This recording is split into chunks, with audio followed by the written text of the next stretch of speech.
Okay, we are live. Hey, everybody. Welcome to the Bear and Tree Show. Now, this is our first show, so bear with us. We're going to have to work out a lot of kinks. Okay, so I'm Tree, and I'm co-host Tree, and this is my co-host. Co-host Tree.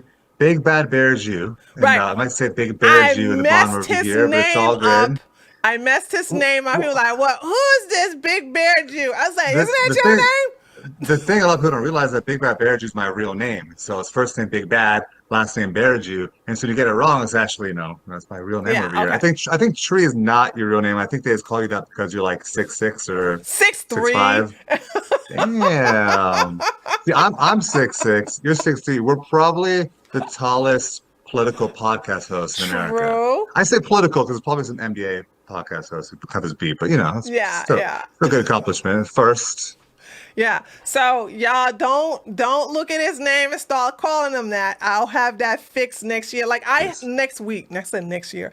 Like next week. I will have everything fixed up. Like first of all, let me just tell you how all this came about. Like Hmm. BJ just contacted me out of the blue. He sent me a text and said, "Hey, we have good chemistry together. Last time I was on there with you for my relationship channel, Just Tree 411, saying we got along real well. What about we doing a show together, a podcast together?" I was like, okay.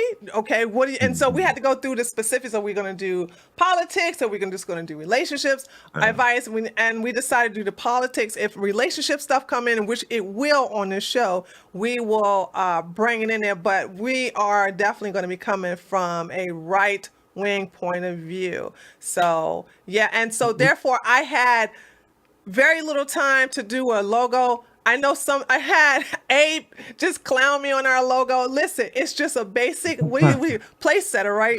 Placeholder, please. Placeholder. It's a Yeah. placeholder. We're getting everything together.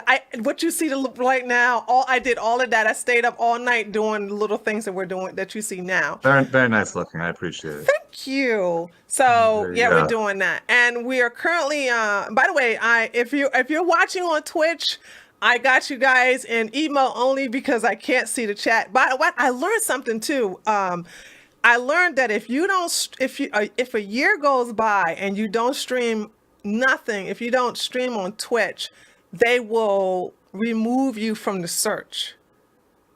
Damn. And I haven't streamed on Twitch since last October or yeah, I think either September or October was the last time I streamed on there. And so I was like, okay, let me just go ahead and since we're doing a podcast and we're Yeah. multi-streaming on Facebook, of course YouTube, Trovo, D Live, and I'm missing one. As conservatives, we can't just rely on YouTube, so we have to go over 20 different sites in order to put out the message. And hopefully, as conservatives, we'll all coalesce around one site. I mean, that's probably the best move because YouTube has all the market right now, True, and so we have to use it while it's here to get to the true, audience. true. But check out the other avenues as well. The more and more we develop them. Yeah. So that's what we're Mhm. doing. So we're just basically we're streaming live to several platforms right now. This is our first show, so bear with some. I think we're gonna go do a well because Technical difficulties, we'll see. we will see. So far, so good. I mean, we'll just watch this later and then If there we'll are technical critique each difficulties, they're other. your fault because I'm not doing anything with all the tech stuff because I'm a millennial, but I don't know what I'm doing with this. So I said, treat it. I'm gonna sit in front of the camera, I'm gonna talk, and then you can handle the rest. I feel like I'm pretty smart, but when it comes to all this tech stuff, I got a microphone, camera. That's good for now. Actually, truth be told, I'd rather it be this way. I'd rather be in the controls. I'd rather do You gonna be all the of this, that, the boss? other. Yeah, She wants to be So the boss, but everyone watching, just remember it's the Bear and Tree show, it's not the true. Tree Hey, and Bear it's show. Just so so everyone true. remembers, she's the boss, but I said, you know what? Cause you see, we're two alphas here, but I'm gonna let you guys know I will yield a lot to Bear, cause I do a lot of stuff behind the scenes. So it's like, if we have a disagreement about something, we'll talk about it, and he gets the last word, by the way. So it's like, okay. Ooh, that's real. Okay, I'm gonna use it to my advantage. Say some real dirty thing just to end it. Don't take advantage of, but yeah. So he was like, should we call it? Well, maybe I should put some respect on your name and put tree. I was like, no, because when I think about a bear, the bear comes first before a tree. Saying the tree is stationary. Saying, and the bear would get honey from the tree, or the bear would basically climb the tree to get at You're to like get a at some. philosopher. Yeah, it's like a Wow. lot of stuff. So I was like, okay, Multi-talented. I think it sounds better. And then we're gonna get a logo of characters of cartoon pictures of ourselves. So there's that. So that's that. And listen, I gotta hold on. Guys, I gotta tell y'all something. So I said, okay, Peter, this is how we're going to do the format. We're just going to have a conversation for the next first 10, 12 minutes. And then we're going to go into a commercial break where we normally have a commercial telling you guys to come here every Wednesday at 8 o'clock p.m. The Bear and Tree Show will be every Wednesday at 8 o'clock p.m. And he was like, what we gonna talk about for that long? And I was like, dude, I'm a woman. I can basically talk about anything. A 2-minute conversation can turn into a 30-minute.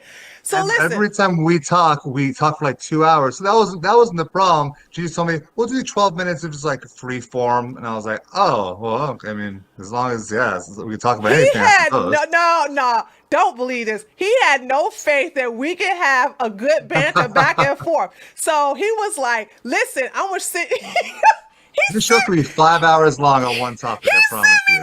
No. He sent me pictures of his wonderful gym, right? He Ooh. texted me pictures of his gym, and he was like, see, here's the pictures of my gym. So, if we run out of things to talk about, we can talk about So that was not about running out of things to talk about. That was about me wanting to show off my new gym. Are we gonna do that? We have to get pictures ready for my new gym? we gonna look. By the way, I didn't pay attention to when he showed. Let me get the pictures ready. When he showed the pictures, right? I wasn't paying attention to the equipment. I was looking at that huge Check this garage. out. Hold on, let's see where right here. Look at the garage for here. Like the garage is huge. So this is one picture. This picture actually doesn't show everything. It's kind of cropped off. Yeah, I have like 12 pieces of commercial fitness equipment and Smith machines, all that sort of thing. Where did you get all this from? Yeah, so I got it because after the Chinese flu came, all the gyms started going out of business. All these gyms started like offloading their equipment for cheap, and there's a surplus of gym equipment on the market. Not with dumbbells. If you're trying to buy dumbbells, everyone's looking for them because everyone wants to work out at home. But all this stuff came on the market, and I paid a pretty small amount for like all this commercial gym equipment that's never going to break. And so I always wanted my own home gym, and I made my dreams come true, and I got it. Got it right there. The pictures. Now, when I looked at the pictures, all I was like, "How big is that garage?" I'm so into houses, I was so fascinated with how big the garage was. Instead of every manly man will say, "Oh, that's be great to work on cars." I'm like, "Oh, I can't really work on cars, but I can work out though." That's what I made my gym. It's the only part of it's the most finished part of my house right now. Doing renovations, the most finished part is my gym over here because you got to do it. I mean, Tree, you think you worked out earlier today before the podcast, right? Yeah, but I go to a gym. I can't work. The only thing I can do at my house is get on a treadmill. I can't work out at my house because there's too many distractions. Exactly. That's why you build yourself a home gym. You get a big garage over here. I live in Pasco County, Florida, so land here is cheap. I got 2 acres over here. You're not paying. I used to live in Chicago, where it was like $400,000 for a studio condo to buy. And you go to the right places, people. Land is cheap. You could homestead. I got horse farms next to me, and a good value too. It's possible. I have to be. I will get on my phone. I will say, "Oh, I forgot to return this email." If my computer is anywhere close to, because I try to do a home workout, it just did not work out. I constantly lock yourself in the room over here. And not only that, though, I mean, I like looking at people at my gym. You know what I'm saying? And I like interacting with not. I don't like to talk. I don't like the talky people. You Yeah, I know, don't he like has to some people talk. who just do a lot of talking. People come to start talking, but I like getting all testosterone up with pre-workout, and I think another guy gives me a look even though he's not, and I'm like, what was that look over here? And I'm just like staring him down, and I'm like, all right, this bench right here, I'm fucking dedicating to him. I'm just pushing it, you know. And then you see him again, you're like, oh, I'm probably losing my mind here, but hey, at least I had a good set. Throw your testosterone up. But we both believe, I mean, we both work out. I think that conservative culture is really promoting, especially the younger people, usually really promoting fitness. And when we say fitness, running the treadmill is one thing. We're really talking about the squat rack, right? A couple of reasons. The weightlifting improves your testosterone, increases your testosterone. Testosterone, we've had plenty of studies that show testosterone is highly correlated with right-wing beliefs in men, and I imagine it's also the same for women. And so I believe we get more people onto the gym, they end up getting a little more testosterone, a little more right-wing. I mean, I'm sure you've noticed, right, that in your gym, when you do talk to people, I've noticed that tend to be right-wingers. Yeah. Oh, my gym is owned by a right winger. Yeah. An avid Trump supporter. He loved Trump. Can't judge or say anything bad about Trump at all. And there was some women. I guess they didn't get the memo. And this was like a year after he won, and you had a lot of people in the gym wearing mega shirts, and the two women went to the manager and said, "I'm sorry, I'm offended," and then he was like, "Offended by what?" By that shirt. That shirt is representative of white supremacy, okay? And he was like, "What white supremacists have you known wear a shirt like that?" And please Yeah. define. And so he will get him with questions. He's like, so you mean, he's like, we're in America, lady. If you don't like it, just let me know. I can cancel your membership and give you, send you on your way. Now it's a really good gym, so it's not like they have an option to do a gym like ours or go to about 10 miles away and go to LA Fitness, which is filled with hip hop Yeah. music, which is very vulgar. They All the use weights all over the floor. People don't pick yeah, up after and themselves. of LA Fitness course is the worst. Jaquita with the blue and green hair with the Mm. booty all out and stuff like that. Something. Oh, look, where's my phone? I'm over here getting my workout. It's like so they have to decide. Okay, do I want to go there or do I want to stay here and deal with the mega crowd? And they decided to deal with the mega crowd. So there's that. I used to go to, well, I lived in Wyoming for a couple months, and Wyoming is the most conservative state in the country. And you go to, and this is right after I moved away from Chicago, one of the most liberal places in the country, right? We go inside there, and then everyone's like, like this is a big downtown, like white upper class. Like if you wear a MAGA hat, you can be completely stared at. But I'd wear a Tucker Carlson shirt sometimes to the gym, a little cut off Tucker Carlson with Tucker his Carlson face has a plastered all shirt. around it. Well, it's just one of those shirts you buy from a website where they plaster off his laughing faces all over it. It's like a control shirt. But anyways, in Wyoming, I go there and like I was like, okay, well, what's going on? MAGA hats. I have, fuck Joe Biden. I have all this different stuff. I was like, ooh, I'm gonna like this place over here. But unfortunately, my wife can't take the cold, so I had to move down to Florida.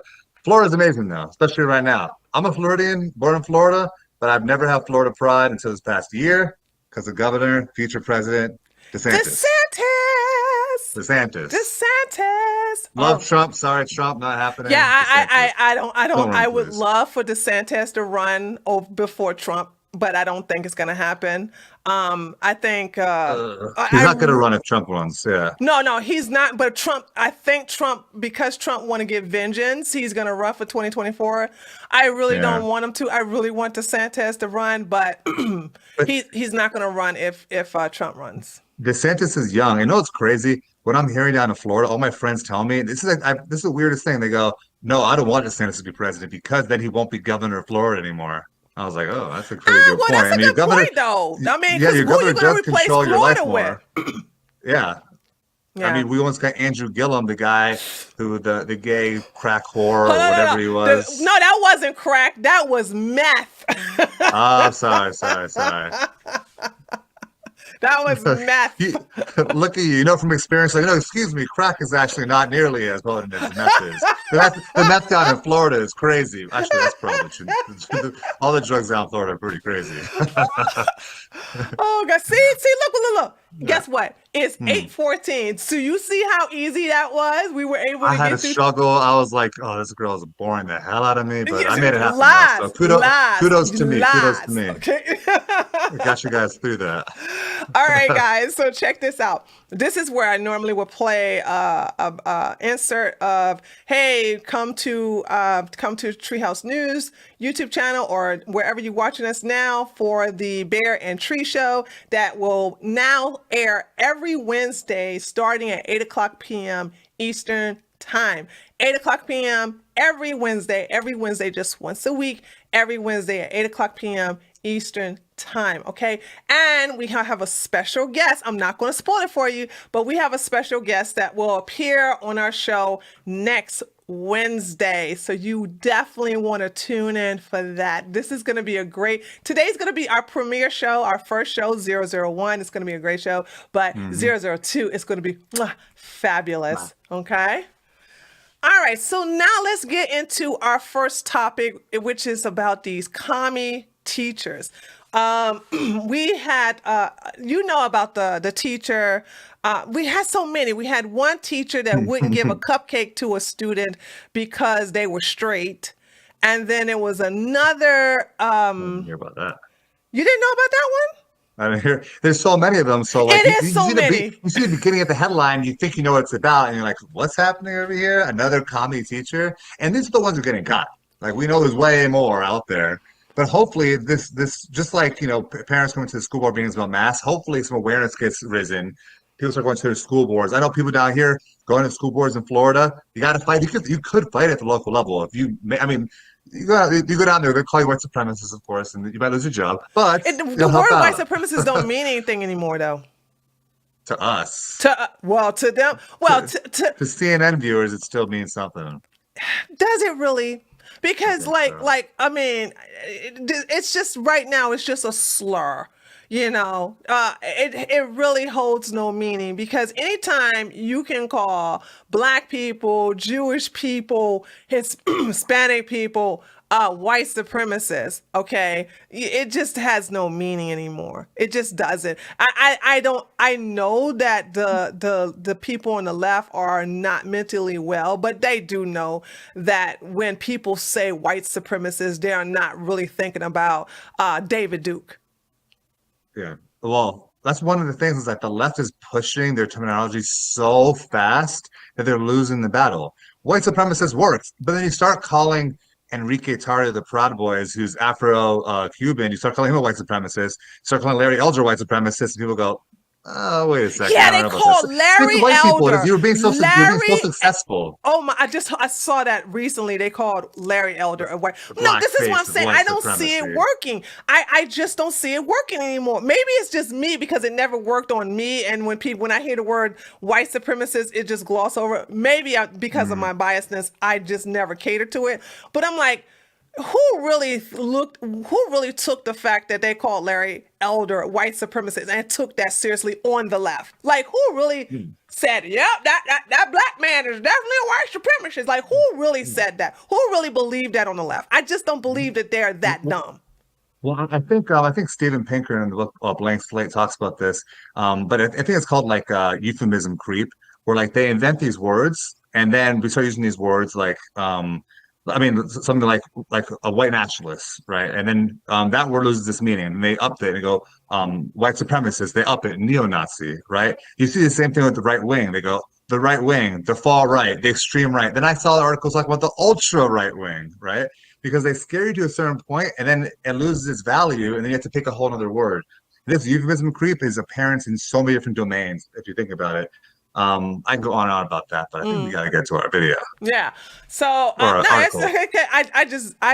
don't know. Maybe it's just me. I don't care about being called names. I grew up in the era of sticks and stones. So calling me names, I don't care. It's like whatever. But anyway, so we have this teacher who's actually Project Veritas is on the money. I know the left doesn't like Project Veritas, but show me a recent video where they were wrong. They have been doing a lot of exposing. So we're the only investigative journalists out there. Yeah, exactly. True. Yeah. So they showed a video. We're going to play it for you all, where they had this Antifa guy. And we got several videos of this guy. So let's go ahead and get to it because I'm going to stop it every now and then And hold on a second. Let me actually get to the video, guys. Hold on for a second here. Okay. All right, here we go. So we're going to watch this, and chat, if you can't hear anything, which I think you should be able to hear everything, I'm going to look at you and let me know if you can and cannot hear it. So here we go. I'm going to go ahead and play it. I have 180 days to turn them into revolutionaries. How do you do that? How do you Scare the fuck out of them. Sacramento organization that is under the banner of Antifa is very loosely organized, right? So that, yeah, when there is like right-wing rallies and stuff, then we'll create an opposition to that. Yeah. Beautiful. Where would he go to connect to some of these organizations? No, I post a calendar every week. Awesome. And then and I do it for extra credit, so they get points for doing it. And so that encourages them to do it. And I've had students show up for protests, community events, tabling, food distribution, all sorts of things. When they go, they take pictures, they write up a reflection. That's their extra credit. I have an Antifa flag on my wall. Yeah. I was gonna pause it right here. I was like, the Antifa, I just want you guys to understand, and then I'm gonna let you chime in too. I want you to see, first of all, these are communists. These are commies. And if you would find it inappropriate, first of all, communists have killed millions and millions and millions. These people are Holocaust deniers, just like the Nazis. They are actually, in my opinion, commies are Nazis' cousins. So when commies do Holocaust denial, so do Nazis. Nazis love to deny the Holocaust, okay? So, when I see Antifa flag or a hammer and sickle flag, I'm looking at also a neo-Nazi flag, okay? I'm looking at the Klansman flag. I'm looking at people who want me dead. So I just want you guys to understand the actual insult, how this is insulting to free people, especially those who are Black or those of us who are minorities. Go ahead. When I was younger, I had an AP government teacher just like this guy, tatted just like this guy, who's super, super to the left. He also did the same thing. This is not a rare occurrence where they give, not put up the Antifa flag, I hope is a rare occurrence, but giving extra credit goes to certain protests. What protests are they giving extra credit to go to, right? It's not the pro-life protest, I'll go here and stand on this side. It is the super left-wing, protests they ask you to go to, and then that starts to indoctrinate you. And students' minds at a certain age, up until definitely in elementary, middle, and high school, are plastic and they could be molded. And this is indoctrination, but indoctrination isn't necessarily a bad thing. In schools, we need to indoctrinate students into Western civilization, having the right values of Americans. But right now, we're indoctrinating them into hating America, into having values that are antithetical to what we believe in. Communism is not what Americans believe in. That's not a form of government. That's not never going to be our form of government, hopefully. And it's like you said, there's a lot of terrible things about it. Yeah. Right? So when it comes to preaching things in terms of indoctrination, you need to have the community support, right? And so you need to have the people in your community's values. Listen, if you're some super left wing enclave and you're doing this, maybe that might fly because at least everyone in the community is on board with you. But doing this against the parents' will is, I think you should be going to jail for that. But maybe I'm a fascist. I don't know. Maybe I am against this guy, so I must be a fascist, right? He's taking advantage, and we'll hear him talk about it. But he understands that this is not something parents want. We need to get children while they're young and kind of mold them into the way they want them to be, not the parents want them to be, not that's good for society. You know what's so amazing? And I'm using Google, so this should tell you a lot. I'm actually trying to get the exact amount of the deaths under Mao, and it's like I gotta go. But nobody knows. It's like I gotta go through a whole bunch of articles. But this man was like Hitler, laughing at Hitler's numbers. You know what I'm saying? And the reason why, just like many things out of China, that we can't get accurate amounts. We can't get accurate data, so we can try to estimate it in tens and tens of millions. But how much is it? Mm-hmm. Who knows? But their ideology we chased off in the 1950s with McCarthy, and everyone likes to make fun of McCarthy and call it McCarthyism. But communism, we had communist threats in our government for a very long time, and right now they're out and open about it. Right? They may call it by different words, but they're open about it. As before, they're hiding it back.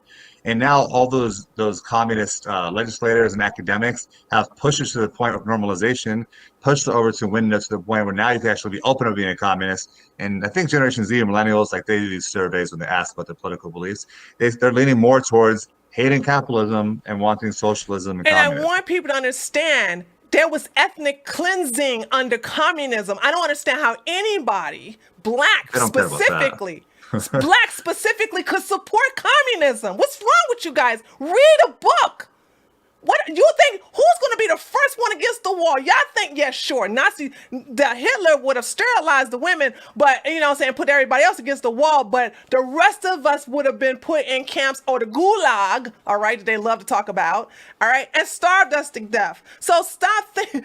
Whoa, y'all, I don't understand. Like, I'm so glad I went to a historical black college that taught me all about Nazism and communism. Okay, taught me all about this stuff. I'm glad because I think, here's the deal. A lot of these people, especially these boule blacks or the bougie blacks who have money, they want to go to these white institutions where they are not, first of all, they're catered to, they're pacified, and they're not taught real history. Oh, but they're taught about slavery and they're taught about slavery and they learn about slavery and the Holocaust and that was slavery, okay? But you're not talked about how oh my gosh, what is the black chat? What is the black communist the worst communist dictator in Africa? I used to every time I get on the internet. There's a lot of black communists in Africa. True, but this one was the most lethal. He was the most I know it's a delay, but Mugabe. Of Zimbabwe? Mugabe. That man. Was that from Zimbabwe? No, I think Mugabe is in South Africa. I want to say Congo. That's what I want to say, but I don't think so. Zimbabwe. It is right. Zimbabwe? As always, by the way. Okay. I'll be the fact checker here when she puts out fake news, by the way. Don't worry, everybody. I got you guys covered. That's all. Rhodesia, Zimbabwe. Okay, you were right. Yeah. So we learned, it's been so long I've learned about these dictators that I was like, whenever I see somebody with a hammer and sickle as a black woman, I see nothing different than the actual swastika. I see the same thing, okay? I don't see anything different except that the one with the hammer and sickle killed millions and millions of more people than the ones with the swastikas, but they both are evil. So let's go ahead and finish this. I know we're triggering a lot of people that are watching this on other platforms. And a student complained about that, and you said it made him feel uncomfortable. Well, this is meant to make fascists feel uncomfortable, so if you feel uncomfortable, I don't really know what to tell you. Like, maybe you shouldn't be aligning with the values that this is antithetical to. So the Cultural Revolution in the 60s was fixing the problem that came about after the economic one. It ultimately failed, right? There was a lot of excesses. People were definitely... So he admits it fails. You see what I'm saying? He's like, yeah, it ultimately failed, but it wasn't a real type of communism. Look at that last line. People were definitely shot in the streets that probably shouldn't have been. Whoa. So what qualifies to be shot in the streets exactly? Could you we don't know if they were right-wing fascists. They could have been one of us. We shot them in an accident. Oh, so they're one of us and shooting them in the streets is a good thing. Oops, it happens. It probably happens. Should have been shot. Whatever. Remember, folks, this is a teacher. A certified teacher who is indoctrinating your kids in California. All right. I just let that just sink in there. You all need to be more. And this is the reason why I promote putting, just like I want cameras on cops, I need cameras in the classrooms to watch over stuff like this. If we have cameras in the classrooms to not only for the protection of our students, but to watch any type of unhinged people like this coming in trying to indoctrinate the kids, so it'll put a stop to it immediately. So if we want to hold police officers accountable, which is the left is famous for that, why not hold these commies and, these teachers responsible and have them have cameras in their classrooms monitoring what they are telling our students? It's like there's so many video footage that other students take of all of the evil things that their teachers are doing. So obviously this is a problem. If you can put cameras on cops, why not put them in the classrooms as well? Especially where we have a lot of female teachers who are doing a little extra credit with their male students, but I'm not going to go there. It would provide a lot of oversight in the classroom, and it should be, and I completely agree with you, and it should be hooked up to live streams to the public. And that way, we know that if that's happening, it'll be a deterrent from, doesn't have to even be watched, but it'll be a deterrent from teachers pushing radical agendas that they know. These teachers all know, like the video with the girl with the gay pride flag, she's all laughing and giggling because she knows what she's doing is not good. She knows what she's doing is against the norm. And you're less likely to do that if you're on video, right? And this would also help students from fighting or from stealing from each other. If you had a camera in your classroom, you'd be able to see it, right? And so administrators can go back and check the cameras. So there's some arguments against it. One argument is that it's costly. It's what? I'm sorry, I was fixing my hair. It's costly. It costs a lot. I just put a CCTV system around my whole entire house, 10 cameras, for like $600. Schools have the money to do this. This is what I would do to cut down the cost. Now, I know this is going to be totally different what you're suggesting. I would say that the footage should be accessible to the parents and the guardians. I don't think it should be live streamed to the public right away. The parents shouldn't have to request it. Like, you can go onto the stream and see it right there. Right. That by itself will be a deterrent. Right. So you hear about people talk about the cost. You also hear about, what if pedophiles are watching? First off, pedophiles go to the public park and see what they want. The kids aren't naked inside there. And so that's a BS argument you hear from the left. Also, if you're really that concerned, then just place the cameras towards the teacher and not the students. So you can hear what they're saying, but you can't look at them. If that's your concern, that's a good idea. That's a good idea. Yeah, silly, have the camera so high up. Have the camera so high up that it's only focusing on the teacher. We see college lectures like that all the time. They don't show all the kids. No, they don't. They don't show the they don't show the students at all. That's a good idea. Don't show the students, because what we're really focused on, we don't really care. The students are there. Okay, we're more interested in what the teacher is doing, what the teacher is saying, and therefore, even if the teacher comes out of the shot, we can still hear. And then, of course, it's going to be a little suspect if they keep coming in and out of the shot. Now, we're going to have some snitches in the classroom, and that will go tell if the teacher does something unethical, okay? Because we have also had a teacher shame a male student for being straight and called that student a dick. So, that is basically... No teacher should ever berate a student like that as well. I think there's only one potential negative, and that's is that every time there's any sort of dispute, then there's going to be a call from parents or students to go and review the tape, and that might be a little bit burdensome to the system. Every single time there's one little issue that may or may not be right, to go get the tape for it. But at the same time, maybe that ends up being a positive. Maybe that should be something that's routinely done to keep people in check. Well, possibly. The police have to do it. So, the police have to release the tape if it's a high demand. They could do that too. Yeah, and I saw a study that said that teachers actually aren't even that opposed to the idea. A lot of them are like, oh, my privacy concerns. You're a public employee. You're in a public school. We say private school. We like, this is public Private's school. Different. Right. This is Yeah, public. so they say that, but even a lot of them, I saw like 70% of public school teachers that were surveyed said that it would definitely help. I mean, and this would be if it's geared towards the students as well, would definitely help towards preventing theft and fighting and stuff like that. You can't really steal from someone if you know you're on camera, or you could. True. You got to be really good at it, I guess. Yeah. Yeah. All right. We're gonna start it again. I mean, we're going to continue. Like, shot in the streets that probably shouldn't have been. Incredibly ugly behavior come out of this city, and you can see a couple of people over there that might be demonstrating that. I have 180 days to turn them into revolutionaries. How do you do that? How do you Scare the fuck out of them. Scared People were the definitely fuck shot in out the of them. streets that probably shouldn't This is have a been. teacher. This is I a like what teacher. you said in our phone call. I feel like I have 180 days, right? Yeah. What was- I have 180 days to turn them into revolutionaries. and that's the question. Yeah. Because a lot of them are indifferent. I think they're distracted by the gadgets and Sure. video games. How do you do that? How do you Scare the fuck out of them. Meet Gabriel Geit. He's a public school teacher paid for by taxpayer dollars at Intercom High School in Sacramento, California. Geit, who teaches advanced placement government classes, is not shy about his involvement in Antifa's local chapter.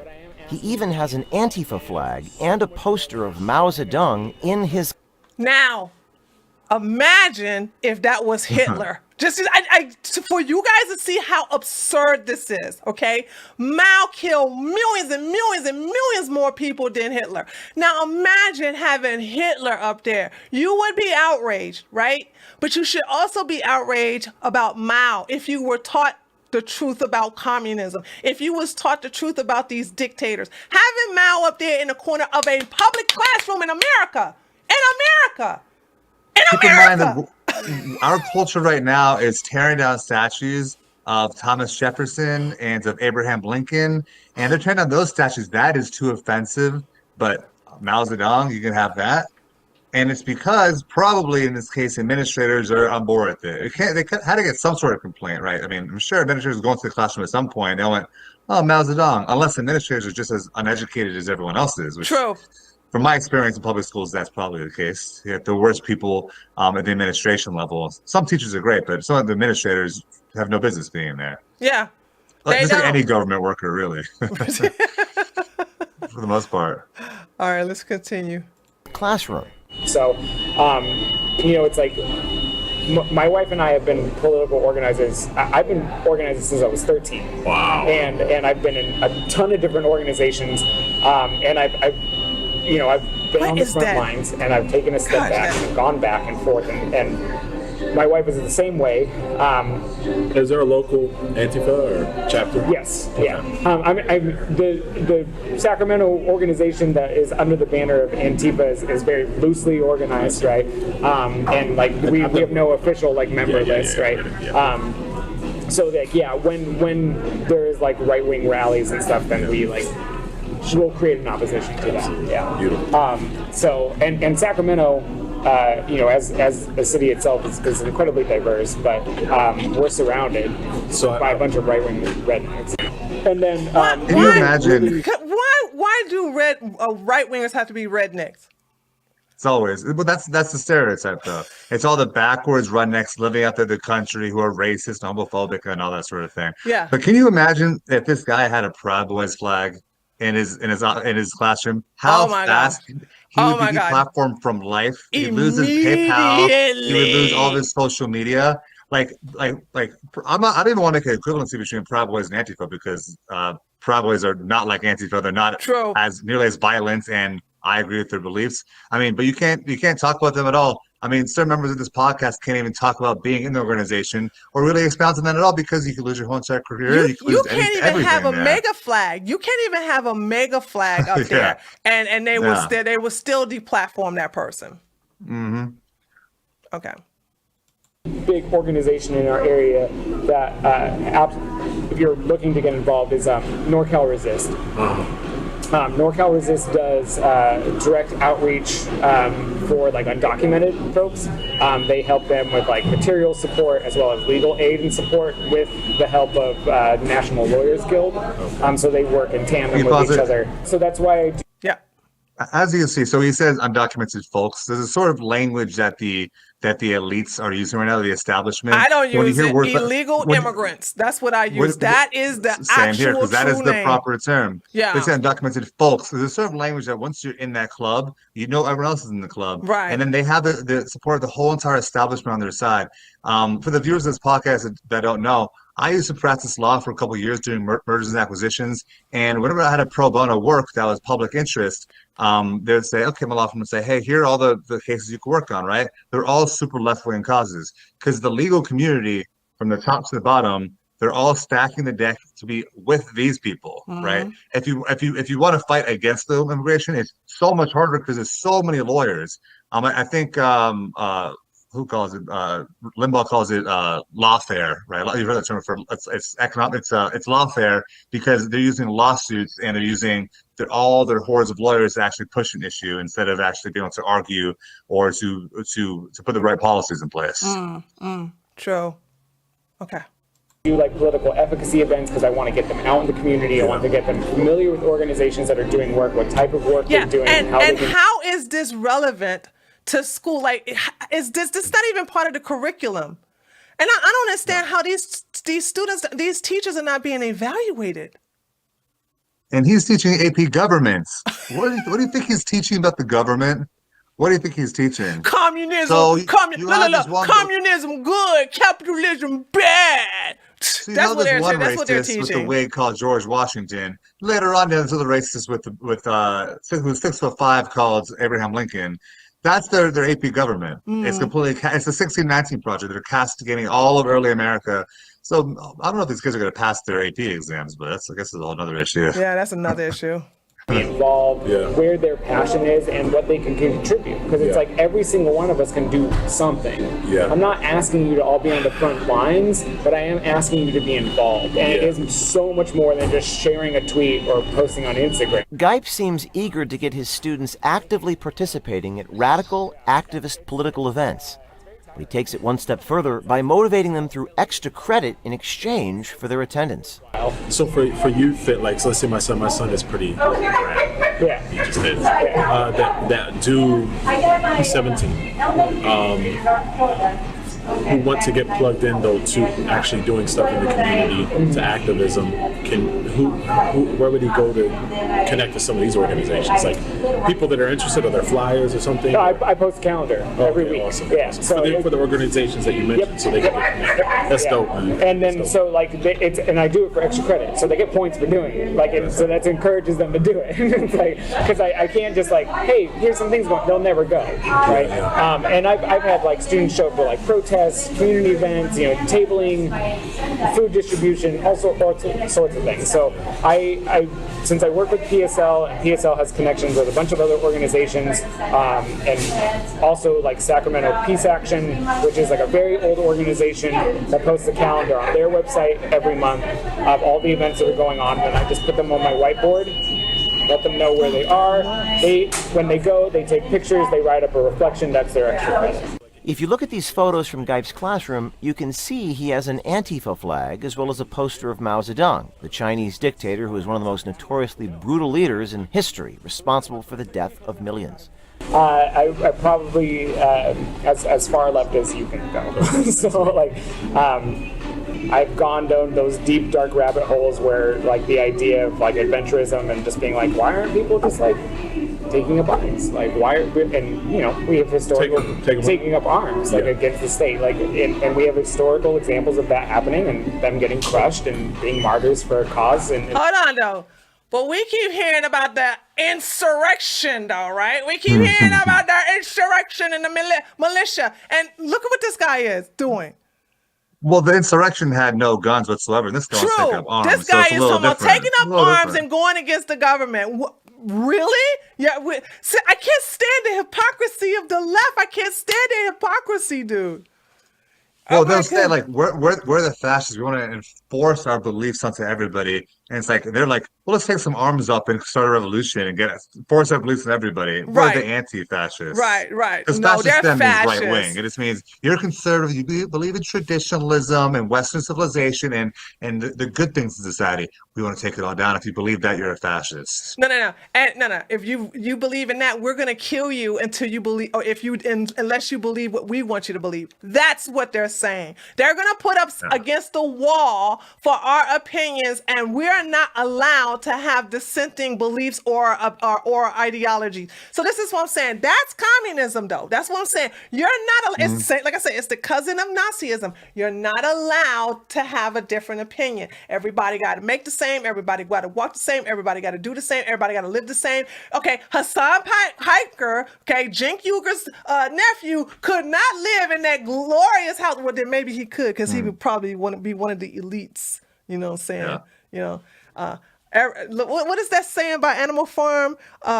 Some people are more equal Everybody's than others. equal, but everybody's equal. Some people are equal than others. More equal than Right. others. Yeah, that's communism, sweetie. That's communism. It's like, On a side note here, it's- Project Veritas is unbelievable. I mean, they're the only investigative reporters. And do you hear Only. this guy over here? He's like mirroring this guy's language. Like this guy goes, "It's pretty rad," and then the journalist goes, "Oh, my son's pretty rad." He's like mirroring his stupid way of talking, and I'm like, "Oh yeah, who is this guy?"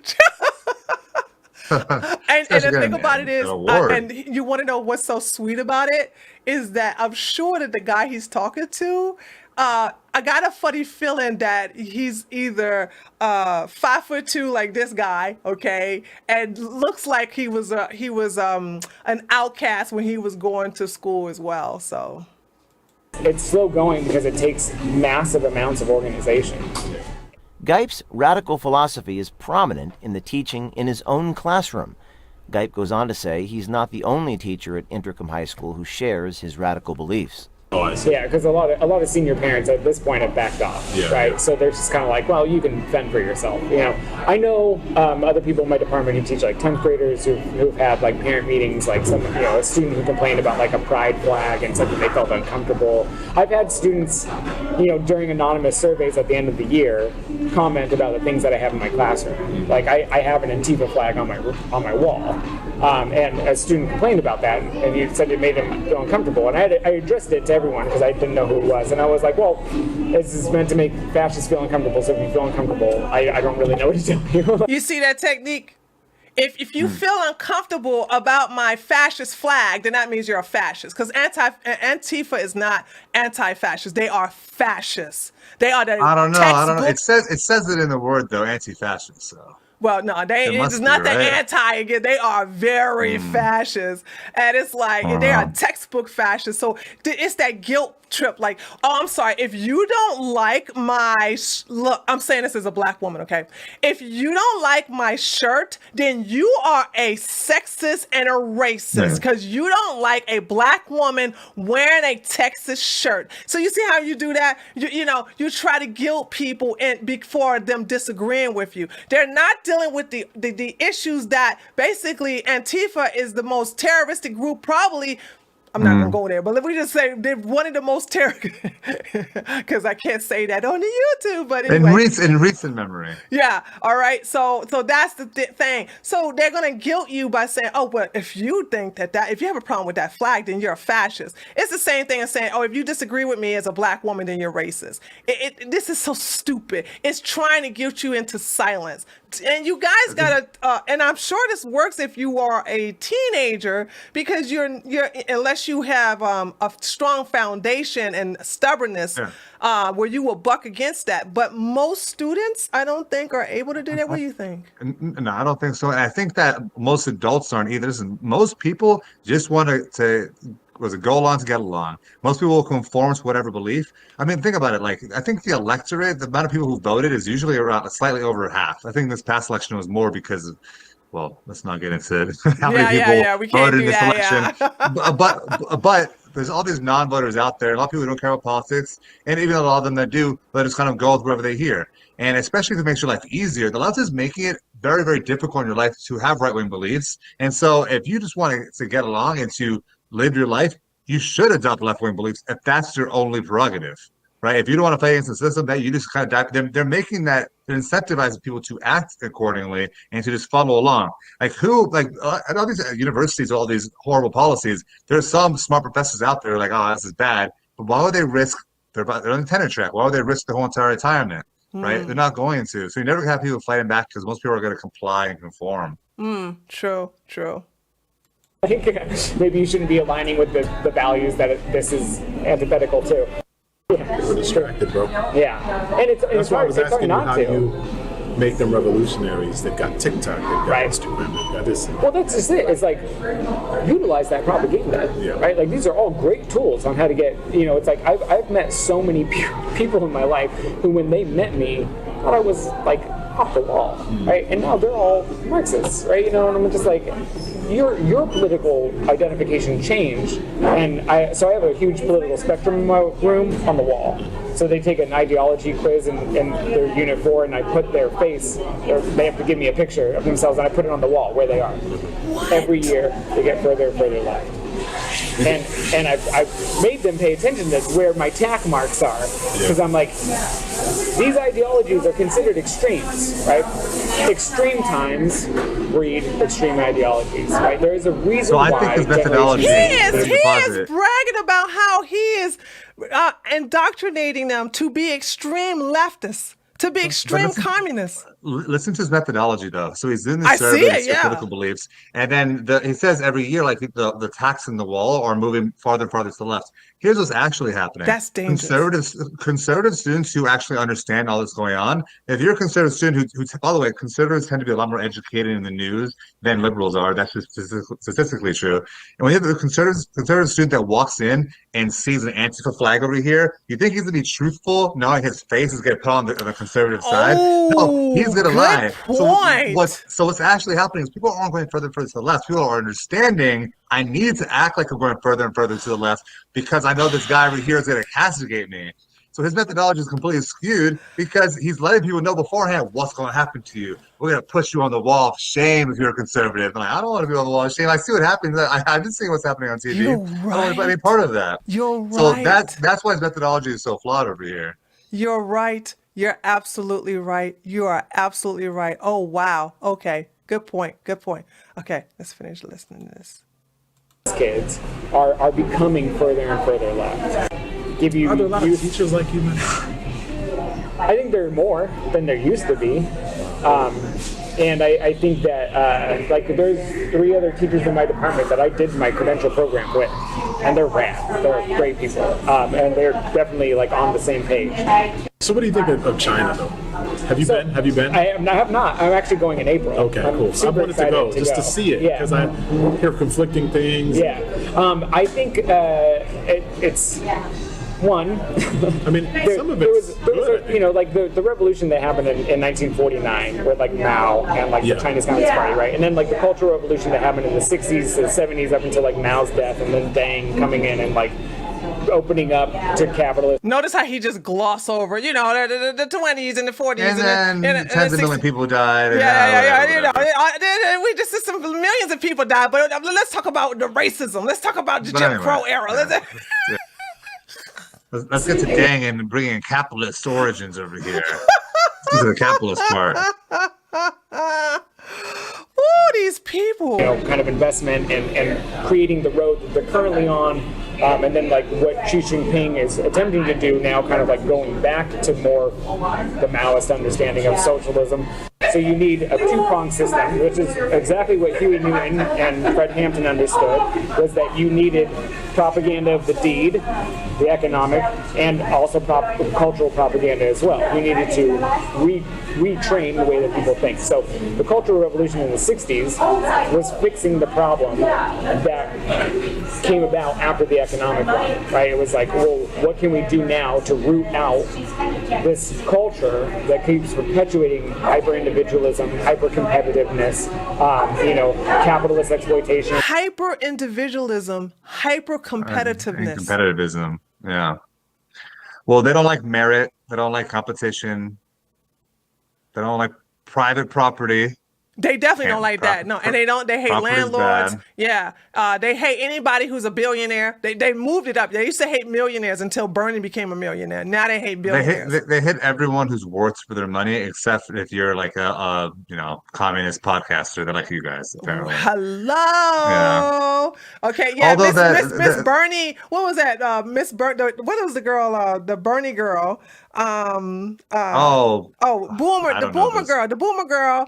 Says she has. Lulu or something. Yeah. I don't know. I think her name is the Hey Boomer girl, who is for Bernie. She got her nice $1 million deluxe apartment. And of course we got, Hassan Piker with the $3 million beautiful I will say, pool I forget her name, mansion. but the Black Lives Matter co-founder, I'm forgetting her name, but she's the one that bought these mansions. Patrice Collier. She But has it's a little Faux different. House. She got criticized because Black Lives Matter was like, whoa, whoa, whoa, whoa. Where's all that money going? So in her own organization, CNN wasn't talking about it, right? It was her own organization saying, wait, so you're taking our money over here. This is all of our racket going on. Yeah. Like, I You can't take it love all how for these yourself. communists live like capitalists. Imagine that. And you guys, and the thing about it is, I'm thinking, like, how many, when it comes to Hassan, and when it comes to Patrice, and when it comes to the Hey Boomer girl, I'm thinking, how many poor families could live in these mansions? Makes you think, doesn't it? Oh, okay. But I'm surprised. Remember, you're supposed to eat the rich, right? Except for the people who are communists. And consolidation of wealth. It ultimately failed, right? There was a lot of excesses. People were definitely shot in the streets that probably shouldn't have been. But I do think that it's important to understand that as an extension of an economic revolution. They were changing the base, and then they went to change the superstructure. And you cannot change one without the other. You can't have cultural shifts without the economic shift, and vice versa. So I think that for movements in the United States. This is a really important point for liberals that I think Saul Alinsky talks about and all these radicals talks about is changing the base without changing the superstructure. That's what he said. So basically, you indoctrinate the base with propaganda until they're soft and they're willing to hear the more radical ideas, and you make them feel oppressed and exploited. And the liberals play the long game, conservatives don't. And so over a long period of time, once you make them feel oppressed, exploited, then that's the only way you can go and take down the whole entire system. True. So we've been working in America.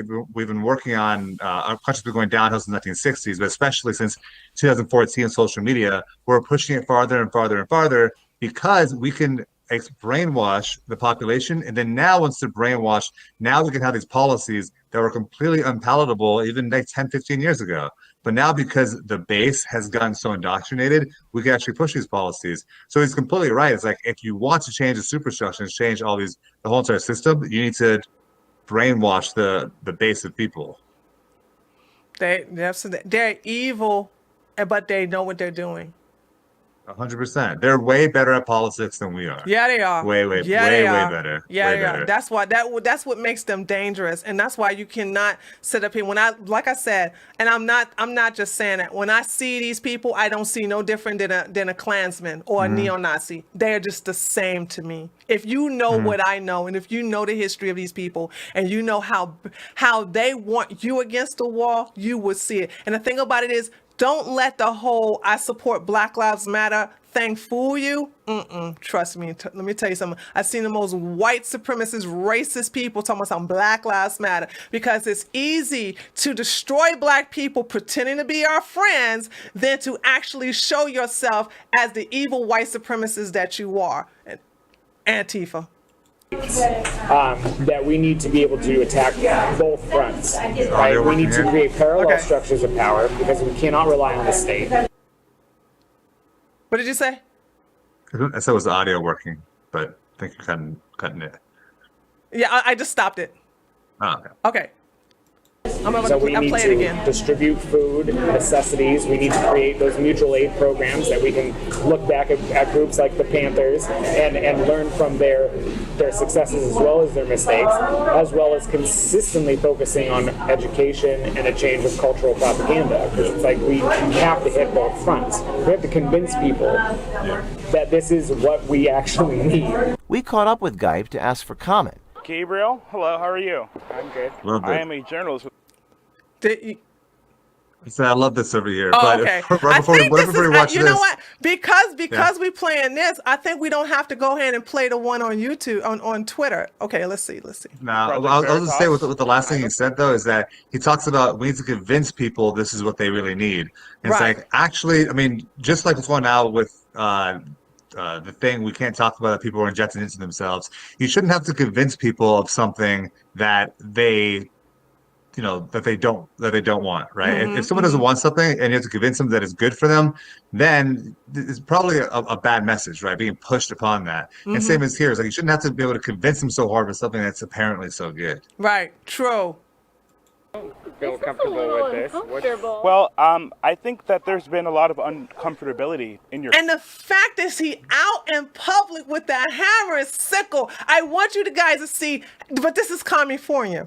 This is acceptable, all right? Normal. This is exactly. These communists are like they can just bring their white supremacist ideology out here just like this. You know what I'm saying? Just imagine the absurdity of somebody walking around with a swastika and be comfortable like that. Okay, I mean, just the fact that he can just come out here with a hammer sickle. Now, I'm so glad I live in Georgia. We would never see something like this, and I don't even think even if I go into blue cities, I would see somebody walking around with a communist shirt with a hammer and sickle. I don't think I would ever see that. Yeah, I'm not that's pretty saying it's not crazy. possible, but I doubt very seriously because we don't have an Antifa problem. The last time Antifa came down here, they had their asses handed to them, and they went back home after they got out of jail, by the way. So we don't have that problem here in Georgia. But California is called California for a reason. I love that this is a black reporter because Me these too! white liberals are so terrified of disagreeing with black people. They get into this weird dilemma. It's like, oh, but you're a fascist, but also black. Like, how to respond? So they just freeze up and they just want to walk away from the whole entire situation. Right? Absolutely True. terrified.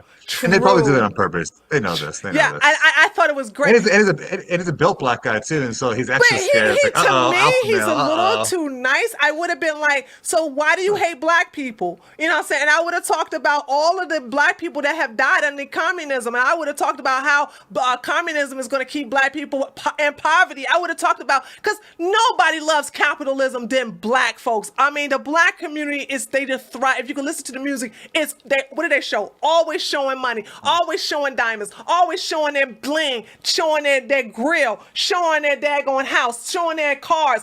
Black folks love capitalism, and these white racists, these white supremacists are trying to take that away from them. And I'm telling you guys, you better wake up. The white supremacists are on your side, folks. Y'all better wake up. I'm telling you. But this guy right here, he's too nice for me. I would have been like, so how long you been a white supremacist?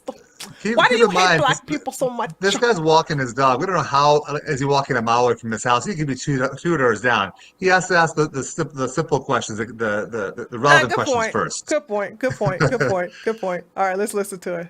Classroom. And you mentioned to one of our colleagues that you have 180 days to turn students into revolutionaries. Would you a student voice their uncomfortability in your classroom with the Antifa flag? Do you recall that? You tacitly implied they might be aligned with fascists. I mean, is this the kind of behavior in line with the mission statement of your high school? That you're harassing. Sir, I'm not So harassing afraid you. to I'm speak. You to leave me alone. Harassing trying to me. get comments. You're a public It's school. amazing. It's amazing when they do it to people on the right, when they do it to right-wingers, conservatives, libertarians, when they do it to Christians who are basically having prayer dinner. Oh, it's not harassment then, even though they attacked them physically, okay? There was a black woman who had her black children pepper sprayed by Antifa, and she came in front of some news cameras and told about it, and white people didn't care. So that's what I'm saying. You got to see the real racists are on your side, because I can appreciate a racist telling me what they think, because at least I know to keep that person away from me. But when a racist pretends to be on my side, that's when they can do the most damage. And you guys got to understand, they are overwhelmingly on the left. They're just projecting when they want to sit up here and say that rednecks are white supremacists on the right. They're projecting, baby. They are The white projecting. supremacy is just a little bit different than what most people are used to. It's not the whole entire thing where it's like, I hate black people. It's like, Black people are pets that need to be protected. So here are all these policies that we think will help that actually end up hurting blacks. They And that's think all that the we are policies being pushed. inferior. They think black Exactly. people are They think black people inferior are and they pets. need to Yeah. protect us and they need to rule over us and tell us how to think. When black folks overwhelmingly voted for Biden instead of Bernie, what did they call black folks? Low information voters. When they wanted to Yeah. call them low IQ voters, but they decided For- to say low information voters. from my experience, like just at least some guys, like black guys can be better friends with white conservatives than they are with white liberals because white liberals talk to us and white liberals will agree with everything that you're saying, and you could tell like agreeing with someone is dehumanizing all the time. If you feel like they're just patronizing you and treating you like a pet, that's extremely dehumanizing. No, I'm gonna tell you what I really can't stand. They don't do this to me because I don't have these people around me. But when y'all you don't. have, say for instance, you have a white person who's a conservative, ask a black person a question, the white liberal, or in this case, the commies, the white Will jump commies in. will speak on their behalf. They won't even let the black person defend themselves. They'll interject and go, well, first of all, let me tell you about racism, white supremacy, and this and that. And I'm like, wait a minute. This person is talking to the black person. No, but I'm gonna speak on their behalf. It's like that meme when a black person is speaking and then you have the little white commie putting her hand over her face and saying, "I'll Yeah. speak for you. Let me tell you what Yeah, you exactly. think." Yeah, it's so Yeah. true. It's so true. These people feel like we are incompetent, we are inferior, we are subhuman, and that we cannot live our lives without their whiteness. That's what that is. You can't register to vote. You can't find IDs. True. Like, you yeah. guys don't know how to do right. anything. Right. Teacher, I understand that, but you're a public school teacher, harassing me. and you're teaching things outside the curriculum of your school. I have some footage that I need to show a member of the school district here. You guys can't be in here recording. You need to leave, please. Okay, we're trying to show you a No, I want you to leave or I'm going to call the police. Geip believes it's okay to enforce his That's the radical part of the political video that agenda pisses me on off the most because those administrators do not take what they're saying seriously. No. And they go, you guys are the threat. You guys are the right wingers. They're tacitly on board with them. And so they have the whole entire system supporting this guy, which you have to have if you have the Antifa flag in your classroom. True. So that pisses me off the most. As a matter of fact, on the actual footage, they cut that part out on Veritas when he go, "I'm sorry, you are a public official. You by law." I didn't know this was in California. She was supposed to give him her name and she refused. So therefore he was like, "Go ahead and call the police because by law you're supposed to give me your name and your rank and this, that, and the other. And this is a public building." And she left and she refused to come back out and deal with scared. that. So yeah, she was real scared. So when you know your shit, when you know what's going on, they're just basically helpless. You know what I'm saying? Especially if And you're they're black. also If you're black coming up in there with that type of knowledge, it's like kryptonite to these people. They're also completely incompetent. So if you know just a little something, then you can scare them. The people who work at these schools. All right, we're almost finished with this.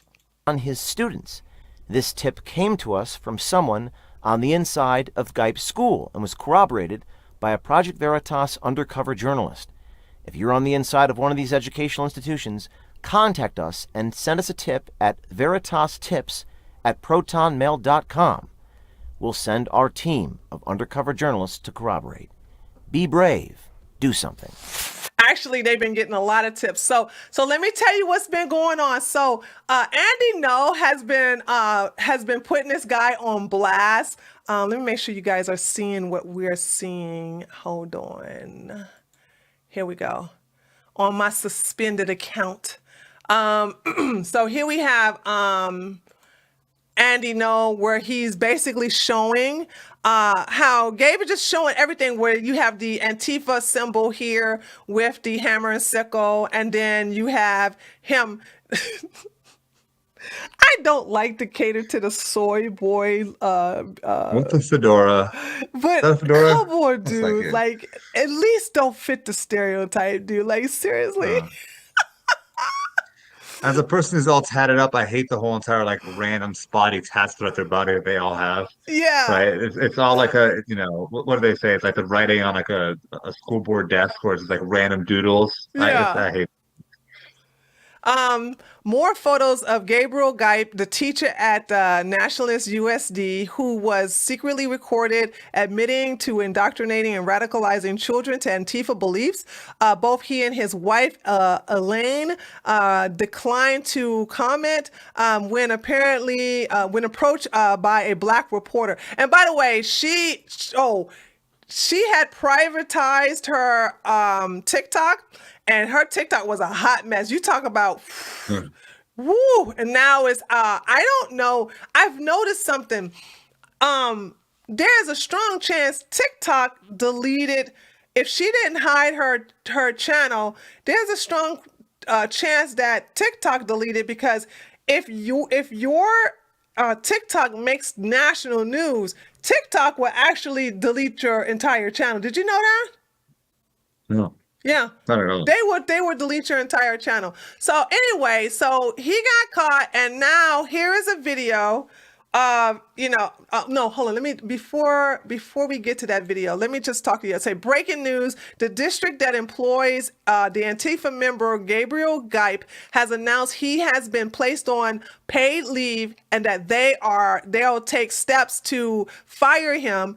Geip was recorded in undercover video admitting he indoctrinates students using fear and sends them to direct actions. So let's go look at the video of him trying to convince people that he is a victim. Thank you to every past student and colleague and friend who's reaching out right now in support of what is happening.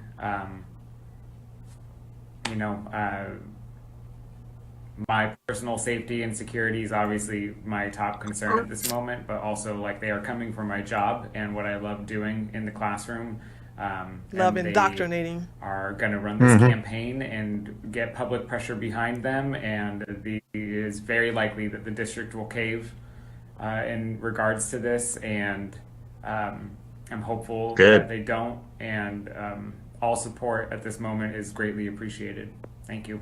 If you cannot indoctrinate children under Nazism, then why is it acceptable to indoctrinate them under communism? I want somebody to try to make that argument. Try to sit up here and make that make sense. You know what I'm saying?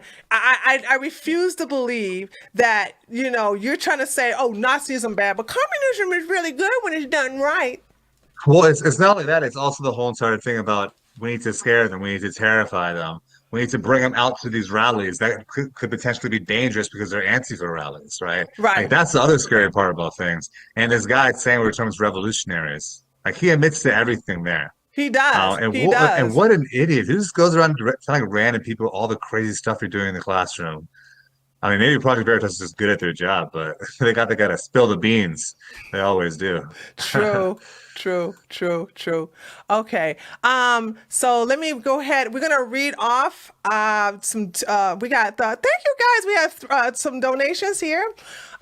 We have TJ Milana donated $10. The teacher is now playing the victim. I'm so glad he got exposed for the indoctrinator he is. You become a teacher to teach a curriculum, not putting students' life in danger. That is so true. Yeah.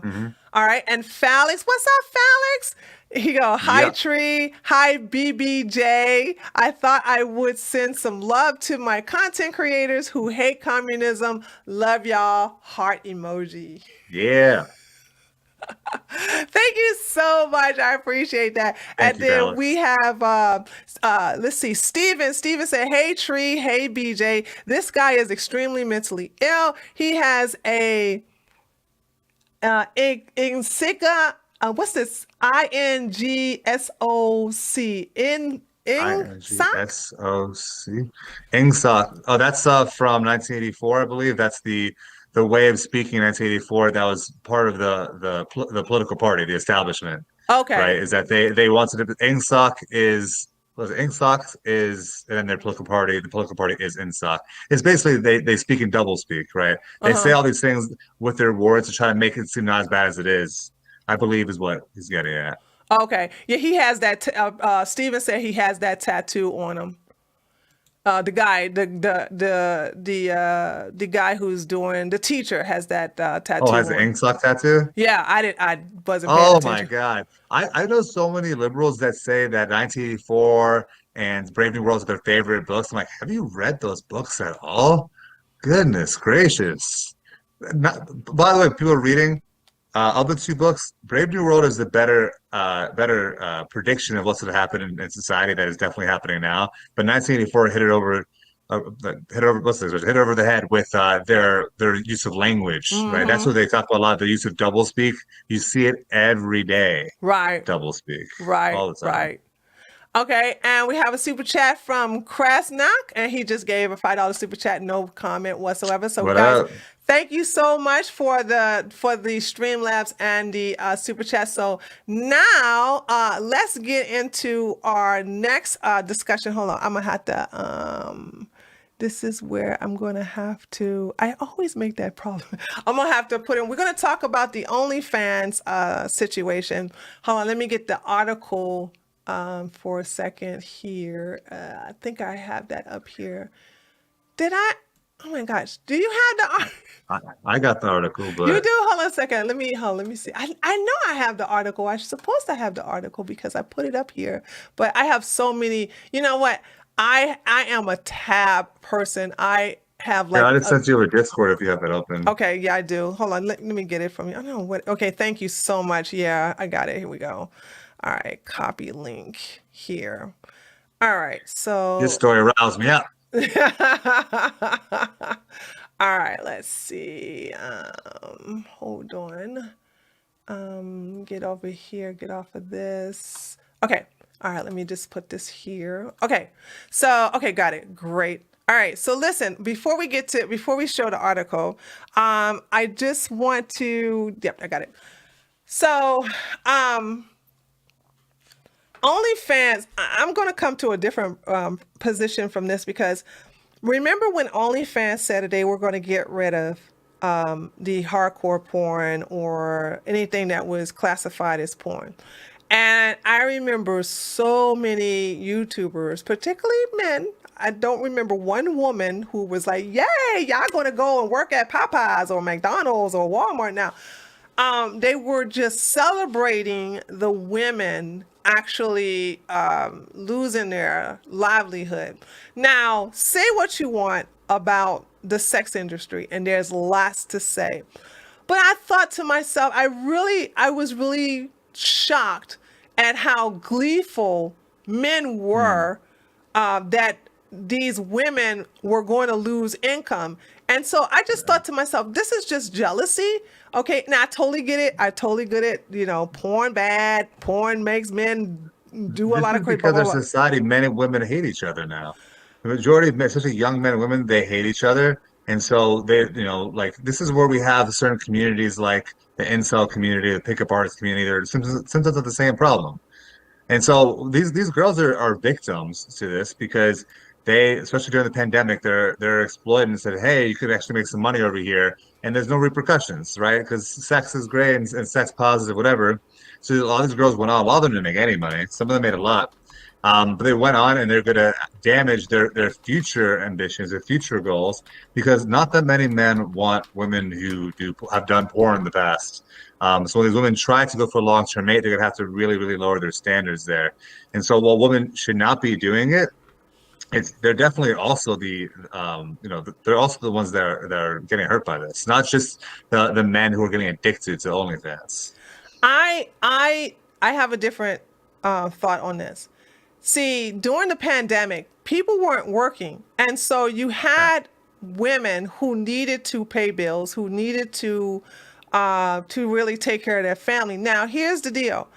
I never had a problem with women getting their money on, and I never really saw it as them hurting themselves if they knew what they were getting into. Now, what I always tell women is, hey, don't take nudes. They'll come back, and if you're trying to be a traditionalist, it's so good to say not one person has a nude picture of me. It's so good to say that. And that's something rare. And I think that when women on OnlyFans. It just depends on how you look, because you don't necessarily have to take off your clothes. Okay, I can't particularly talk about a particular platform that we are currently streaming to, but these young ladies are not taking off their clothes and they are making millions. So these men, why not listen? If you don't have the supply, I mean, if you don't have the demand, then it ends the supply. So is the women really the problem? Or is it all these men with credit cards talking about some, ooh, them feet pictures, oh, I'll bend over, oh, I love it when you do squats in your nice yoga pants. I mean, come on now. I hate simps just as much as I hate sluts, to answer that question a little bit. But the demand for men wanting to see naked women will always be extremely high. Women have the ability to curtail this. Men don't have it to the same degree. But here's the insidious part about OnlyFans. OnlyFans is not just nudity.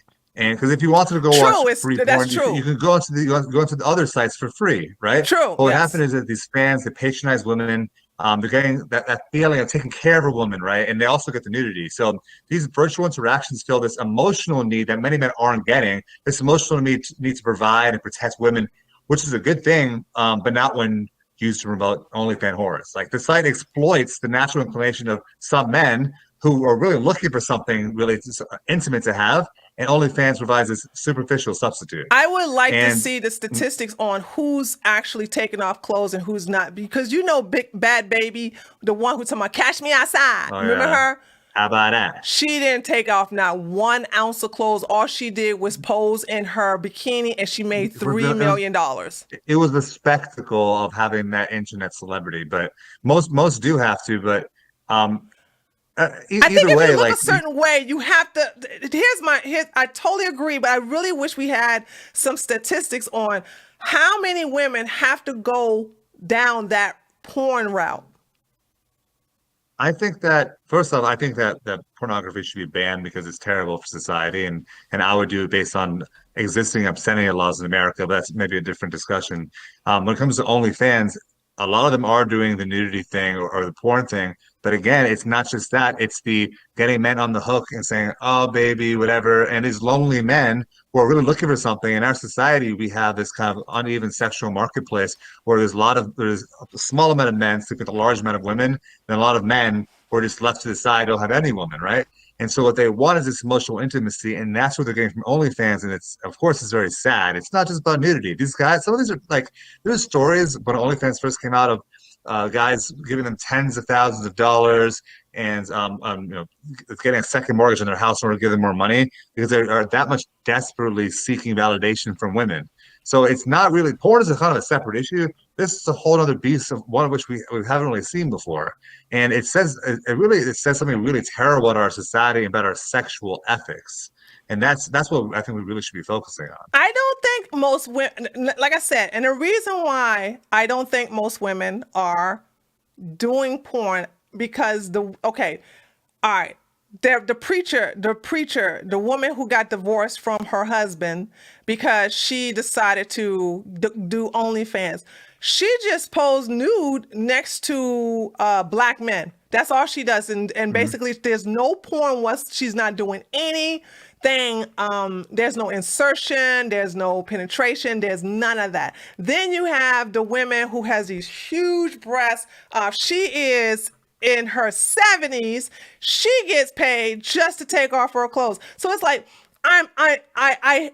I keep seeing situations, and then of course the mom whose sons were kicked out of Catholic school, and because her husband was basically filming her, just basically walking around the house nude, taking this. I keep seeing stories like that, but don't get me wrong. I know there's porn on there, but what I'm saying is that it depends on how the woman looks, and it depends on who she is if she has to go down that porn route. You see what I'm saying? Mm-hmm.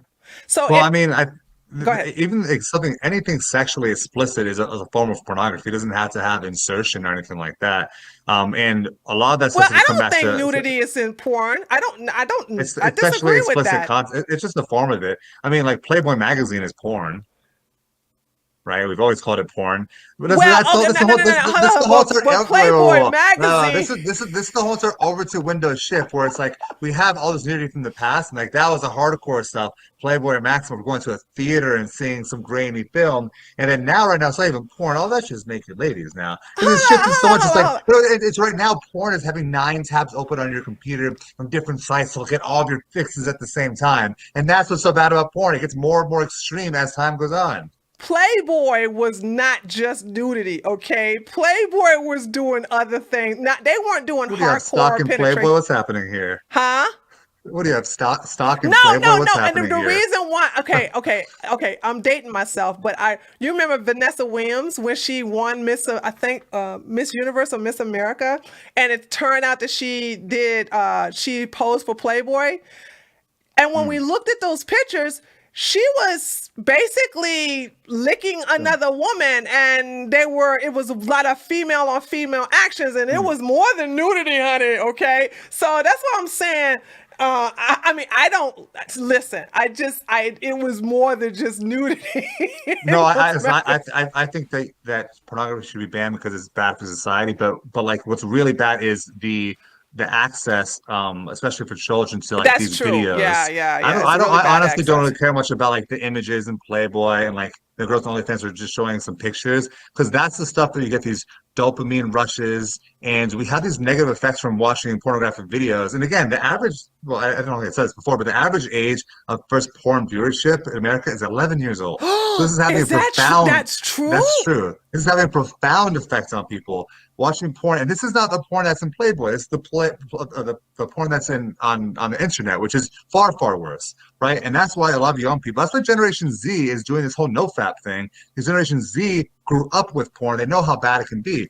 The negative effects of porn. You have problems with attention, a lower satisfaction during sex. You're more likely to be unfaithful to a spouse, erectile dysfunction, anxiety. You have this. You develop these maladaptive fetishes for the more and more extreme things that you don't see in everyday life, which probably also causes erectile dysfunction, and probably also the ability to delay gratification. If you're a young teen and you're a young teen boy, you're horny as hell, you have sex all the time, and you have a porn device in your phone, like that is going to be very hard to control your impulses. Control your impulses, delaying gratification is essential to being conservative. Cannot the parents take responsibility for that then? They could. But the thing is, and I'm not trying to take responsibility off of them, but having a cell phone when you're 14 is who's paying for the cell phone? In today's society. Well, yeah, no, I'm just trying to say it's normalized. Listen, I don't want my kids having access to the internet outside of a controlled environment to a much older age. I 100% agree with you. But a lot of you know as well as I do is that most parents are not that involved in their kids' lives or even really understand these issues, or they're not really conservative, and so they think, if they watch porn, doing it in your own home, and they think it's like a lot of liberals think is learning. Like they have this value of like, well, at least to learn about sex. Like that's not learning about sex at all. That's learning about something completely different than sex. So I mean, I can go on how bad porn is, but listen, I mean, and again, it should be banned, and there's precedent for it, and I hope it happens soon. Actually, it's just not. You can't. Here's the deal. You can regulate it, but there's no way you're gonna get it off the internet. Oh, you're right. I'm talking about you're right, 100%. I'm talking from a legal perspective. From a practical perspective, I don't know. I know that existing obscenity laws right now, these liberal judges have made the standard for obscenity so vague that you can't really prosecute. In the past, early American history, we had very strong obscenity laws. You couldn't show a lot of things, right? And so in 2019, a bunch of Republican congressmen wrote to Bill Barr and said, "Hey, you should prosecute these. You should prosecute under these obscenity laws." And nothing ever happened because of that. But from a practical perspective, what you could do, and this would get rid of a lot of the problems, and a lot of people don't like this, but but I think it's actually starting to gain traction, and that is to verify that they're 18 years old going to the website. Now, what does verification mean? Giving your identity. So it's probably going to stop a lot of people from going to porn sites. You have to show your ID there, but you should be 18 to do pornography, and so there should be some sort of check on that. There's always a workaround because I know use your dad's ID or something. No, the brothers. Okay, well, like on like dating apps these days, what they do is you have to show your ID and you have to show a picture of yourself or something like that. I think. Okay. And so you could do that. And nobody wants to be see, that's what I would do. That's one of the sneaky things conservatives need to do, the liberals are doing, is say, okay, we regulate. No, you can watch porn all you want. You just have to send a picture of your ID and your face, and you have to give a statement saying why you want to watch porn. I want to watch But porn because it's fun and I want to enjoy the brother? myself. Like if the brother actually takes his ID and takes a picture and of give him, his account to the kids. and he gives his account to his brother, his little brother. There's workarounds. I don't think my older sister would have given me that.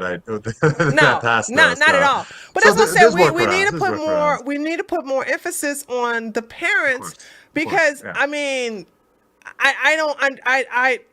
Of course. They control the phones because they buy the phones. They can also put a lot of controls on the computers. Yeah. But like you said, parents are just not active in their children's lives. They don't even eat together anymore. Hold on, but I want to get back to the point where you're saying about men paying for these women because they feel like they're taking care of them. So the thing about it is that when these women are help me understand a man's mentality. So let's say, for instance, they're on OnlyFans, and you have 20,000 or 25,000 men who are trying to get the attention of this one woman.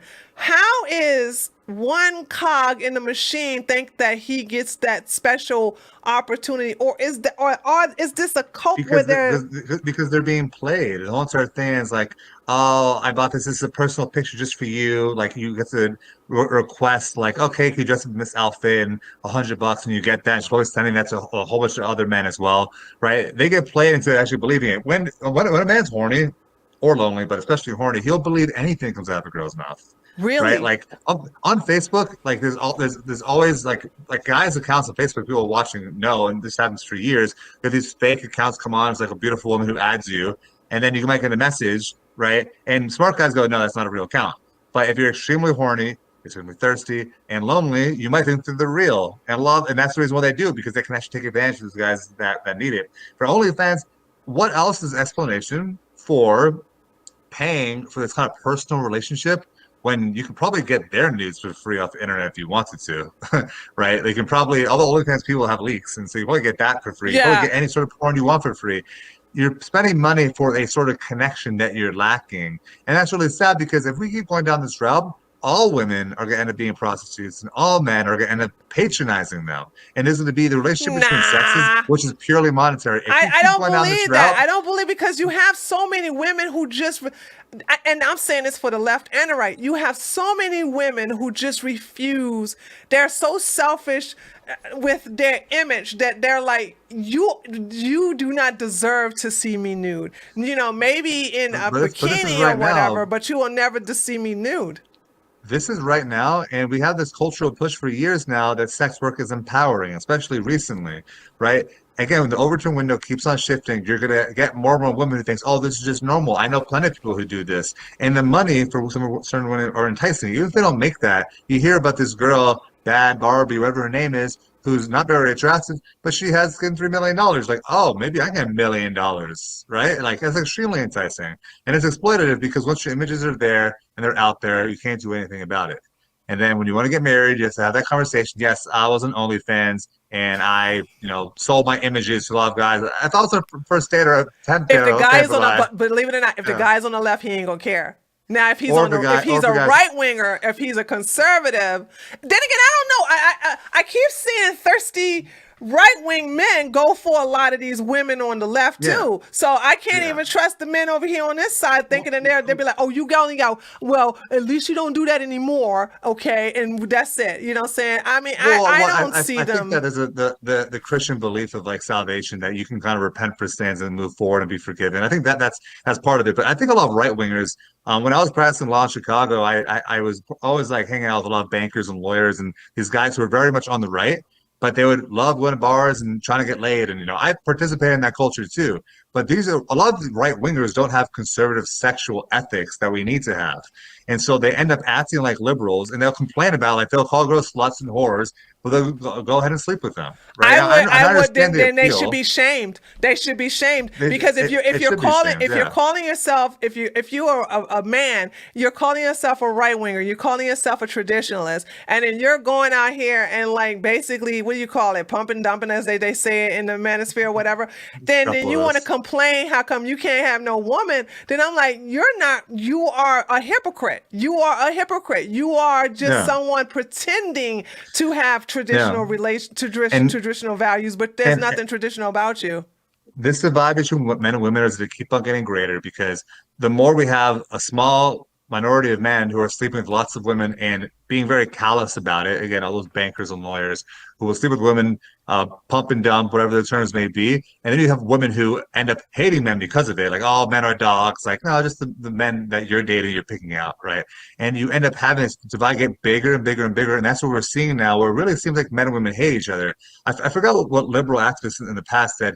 We can divide people on race pretty easily, but we're not going to be able to divide people. No, I think it was the conservatives that said this, that the liberals divide people on race very easily, but they can't do it with sex because they're on the same team. Like you have families, but no, they haven't. You can see that women right now are have this huge movement against men, toxic masculinity. I can't. I have to. Okay, so this is my thing.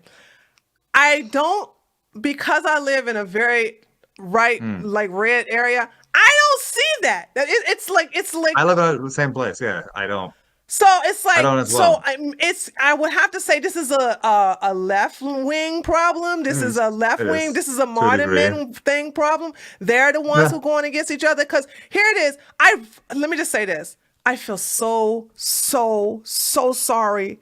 And I feel so bad for a lot of men on the left because they have to be careful how they talk to women so they don't get me too'd. They're like, do I have permission to kiss you? Can you sign a consent? Have the consent? Like, there's nothing less sexy to a girl than asking permission to kiss her. Right? It's the biggest mood killer, people listening, to ask a girl for consent. When I was in law school, I had this discussion with a bunch of left-leaning girls. Like, you need to have consent before sex. It's like, definitely do not ask a girl, do you want to have sex? Definitely don't. It's about body language, people. Like whatever. It's chemistry. Like that'll kill the mood. Could you imagine? Yeah. We like to have sex right now. You can't say it in a cool way.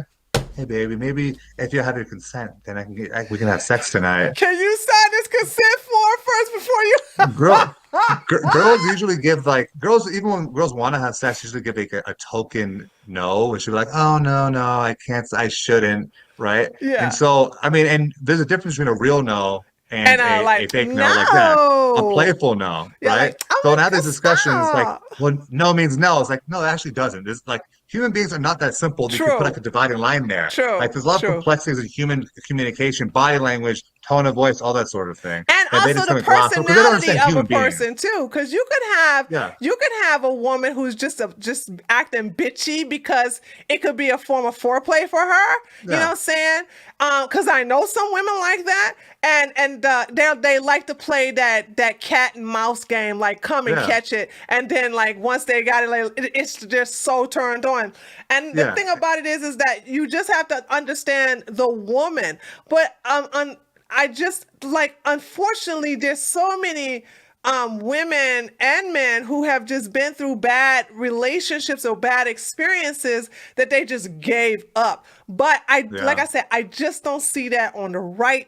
Not at all. And even as a right-wing woman, the way in my past, the way I have actually gone after men or have them go after me, I mean, come on now. That's if we were liberals, we would have been me tooing each other like that. But because it's understood that that's acceptable behavior, that because if I don't like what's happening or he doesn't like what's happening, we can use our words and say, no, I don't like this. Stop. I'm not playing. It sounds like you're defending yourself. It's like me tooing each other. And those guys that might say something about me, that was a lie. They're going to fake me to me. It's like, okay, true. I believe you. No. Hey, if I get me too, I'll fucking own that shit. What are you talking about? I'd be like, yeah, I said it. Yeah, I did it. I'll fucking do it again. I would would never be like, So come around me if you.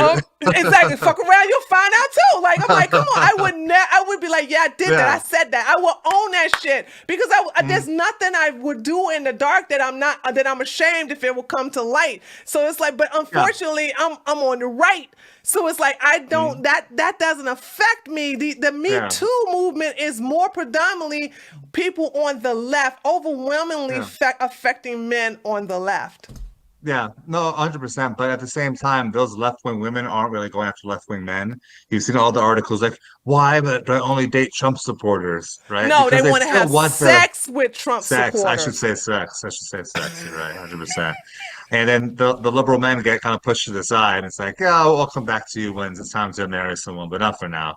And they go, okay. I mean, my opinion, I might have mentioned this to you before, but like you see this in other primates, orangutans, like usually have like the dominant alpha males, and there's actually these males out there that are smaller and kind of try to blend in with the females.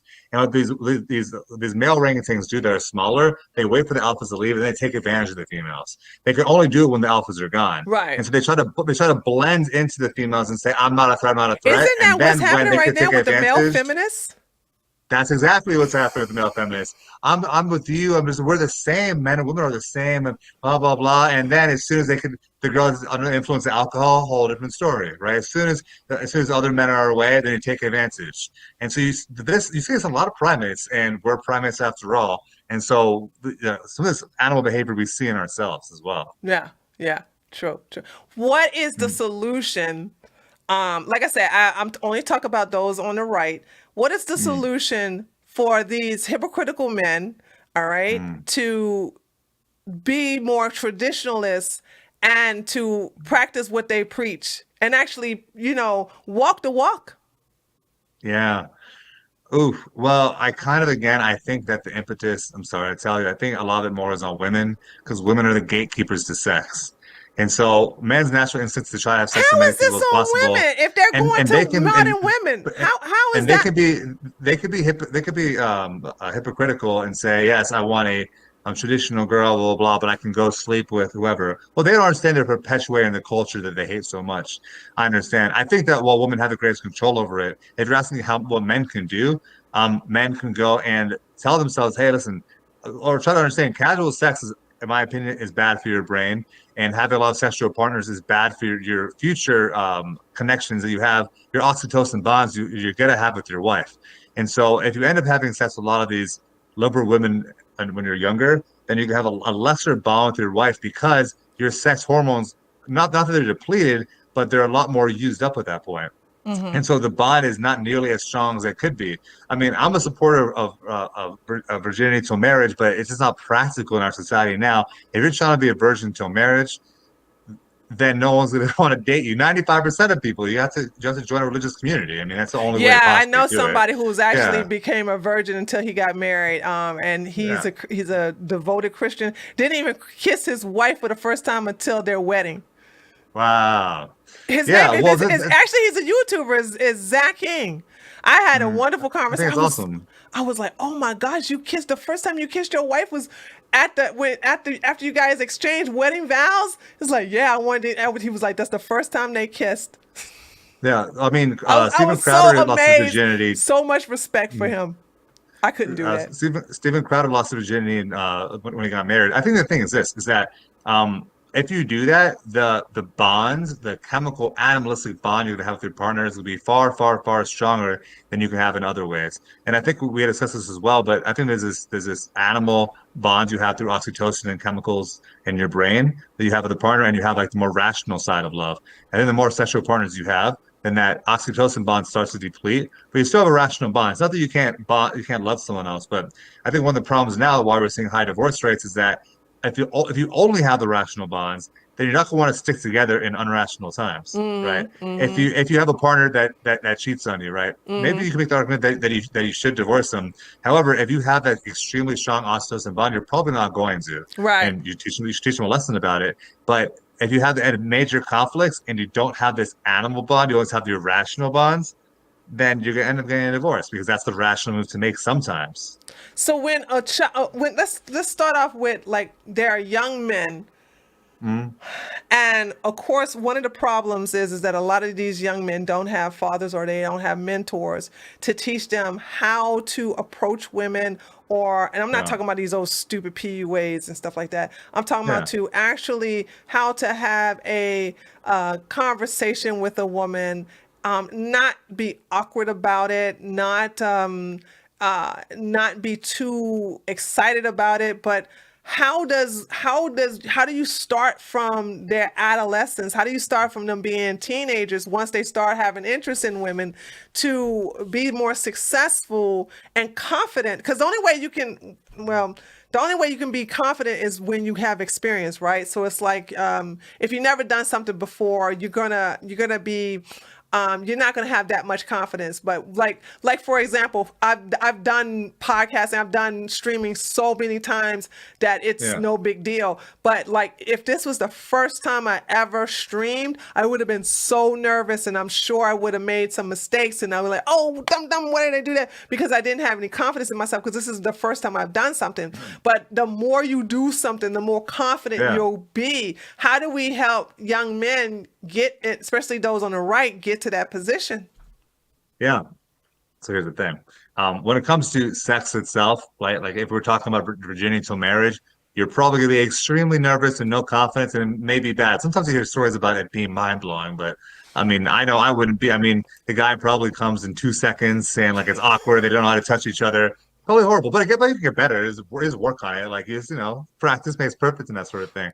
But when it comes to dating, this is where the NoFap community, Generation Z, I believe, has started. And that if you don't watch porn and you're not jerking off all the time, you're going to have a lot more of that masculine energy. You're going to have that drive to go talk to women. You encourage boys to go and talk to girls, treat them with respect, but talk to girls and you can flirt until that intimidation is gone. And then once you have that intimidation gone, that doesn't mean you take it to the next level, but you'll be more easily able to go on dates with women at that point, right? And then again, when it comes to sex, I mean, your first time having sex is usually going to be awkward. I mean, I think in our hookup culture, a lot of people unfortunately lose their virginity or have more sexual partners when they've been drinking alcohol. So that helps with the awkwardness, even though I wouldn't say. I mean, we are in a drunken hookup culture. I mean, that's just the truth of it. I mean, so, but that mean not that I encourage young people to do that. But we don't encourage that. No, that's disclaimer there. But I'm saying if they're not masturbating all the time, guys will have more drive to go talk to women. 100%. You start losing that fear that you have when you talk to women. And for men, it is, especially when you're young, it's a scary thing to talk to girls. They seem like aliens to you. You don't understand them at all. They don't understand you. But the more you practice it, the better you'll get. And you should practice it at a younger age. And if you're in the right communities, then you can actually start dating girls who actually have the same values as you.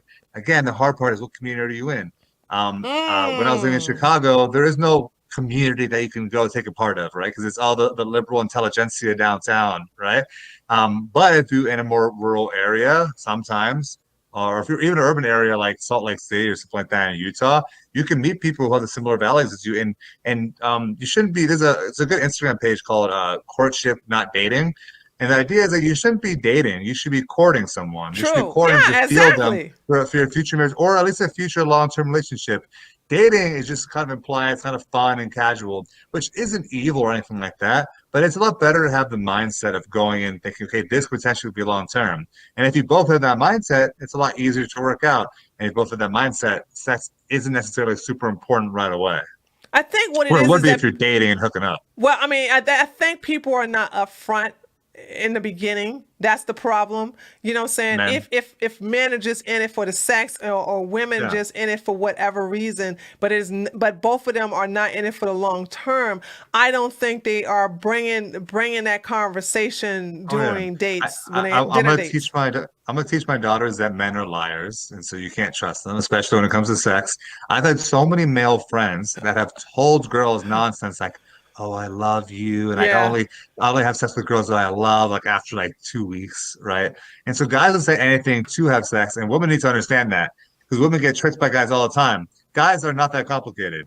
They really aren't. They're not. Women are the ones who are a lot more nuanced with communication. Like, understand, like, guys lie about that sort of thing. Because of like that one subject or two subjects, status and money, guys lie about. and when it comes to their intentions of whether they want to have sex. Like, no, it's okay. I can take things slow. Here's another shot. Here's another shot. Okay, have another drink. Here's over here. Right? Women lie sometimes when it comes to the amount of sexual partners. That's what some women lie about.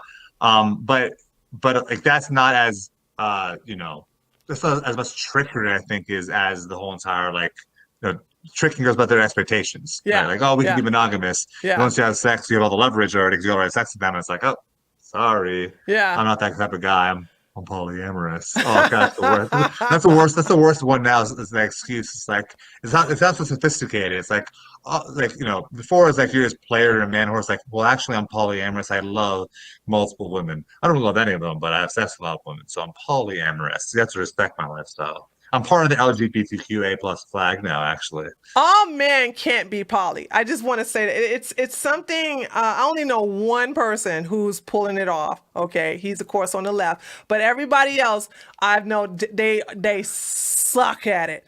Everybody I've known who try to be poly, it's not for every man, and a lot of times, what? No, I was just say polyamory, like really talking about like polygamy when it comes to men, even when it's wives or girlfriends or whatever. Like I think that men could pull it off to a certain extent, but they can't manage their relationship because there's gonna be so much jealousy that comes in. How can they pull it off to a certain? Like I said, I only know one person was able to pull it off. Okay, but I'm saying what I'm saying pull off. I mean on their own like emotional side of things. In practical terms, they cannot pull it off because of all the jealousy and conflicts that come around from having loving relationships with more than one person. Exactly. That's what I mean. Right, in the practical sense, right. they can't pull it off. Right. Like, they might be able to dedicate like their affection to different women, but they can't actually get them to get along. Even when you look at those shows like about but see, that's the thing. That's Mormons, the reason that have why multiple wives. Yeah, that's the reason why this one liberal I know is pulling off, because none of the women deal with each other.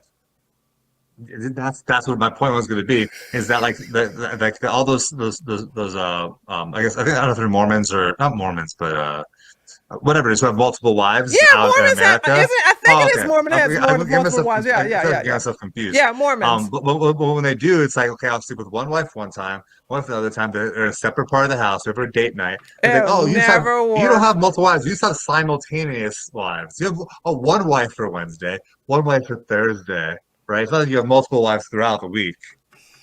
Right? And there's always to be some inherent jealousy and all that. Polygamy and polyamory might have made sense in ancient times when everyone was starving, and then women were like, hey, I'd rather be this guy's one of his 10 wives and eat than be starved to death. Yeah. But now no women's starving. You don't need to go. There's no incentive, unless there's a religious incentive, to go with and be multiple partners. But you're seeing that star on the left because they're all have sexual dysfunctions and they're all depressed and they all have anxiety and all those contributing factors.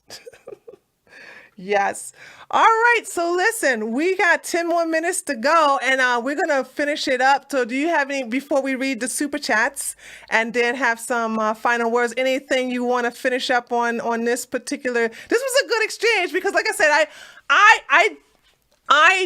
I don't like when men attack women who are getting their hustle on. And I thought it was just so immature that men were celebrating that, oh yeah, now you women gonna have to go and work at McDonald's. And I was like, why are y'all hating? First of all, why are you pocket watching? Why are you hating on a woman making her coin? And then when Onlyfans reversed their decision, I was actually happy for those women because they can get, don't get me wrong, I totally understand. Porn bag, got it. But the thing about it is that I just did not like the celebration of women being unemployed. That's that. Because, and let me just say this, and I'm gonna finish it up, and I'm gonna let you follow up. I am saying this, and this is gonna sound crazy, but I am saying this as a right winger looking out for the libtard women on the left.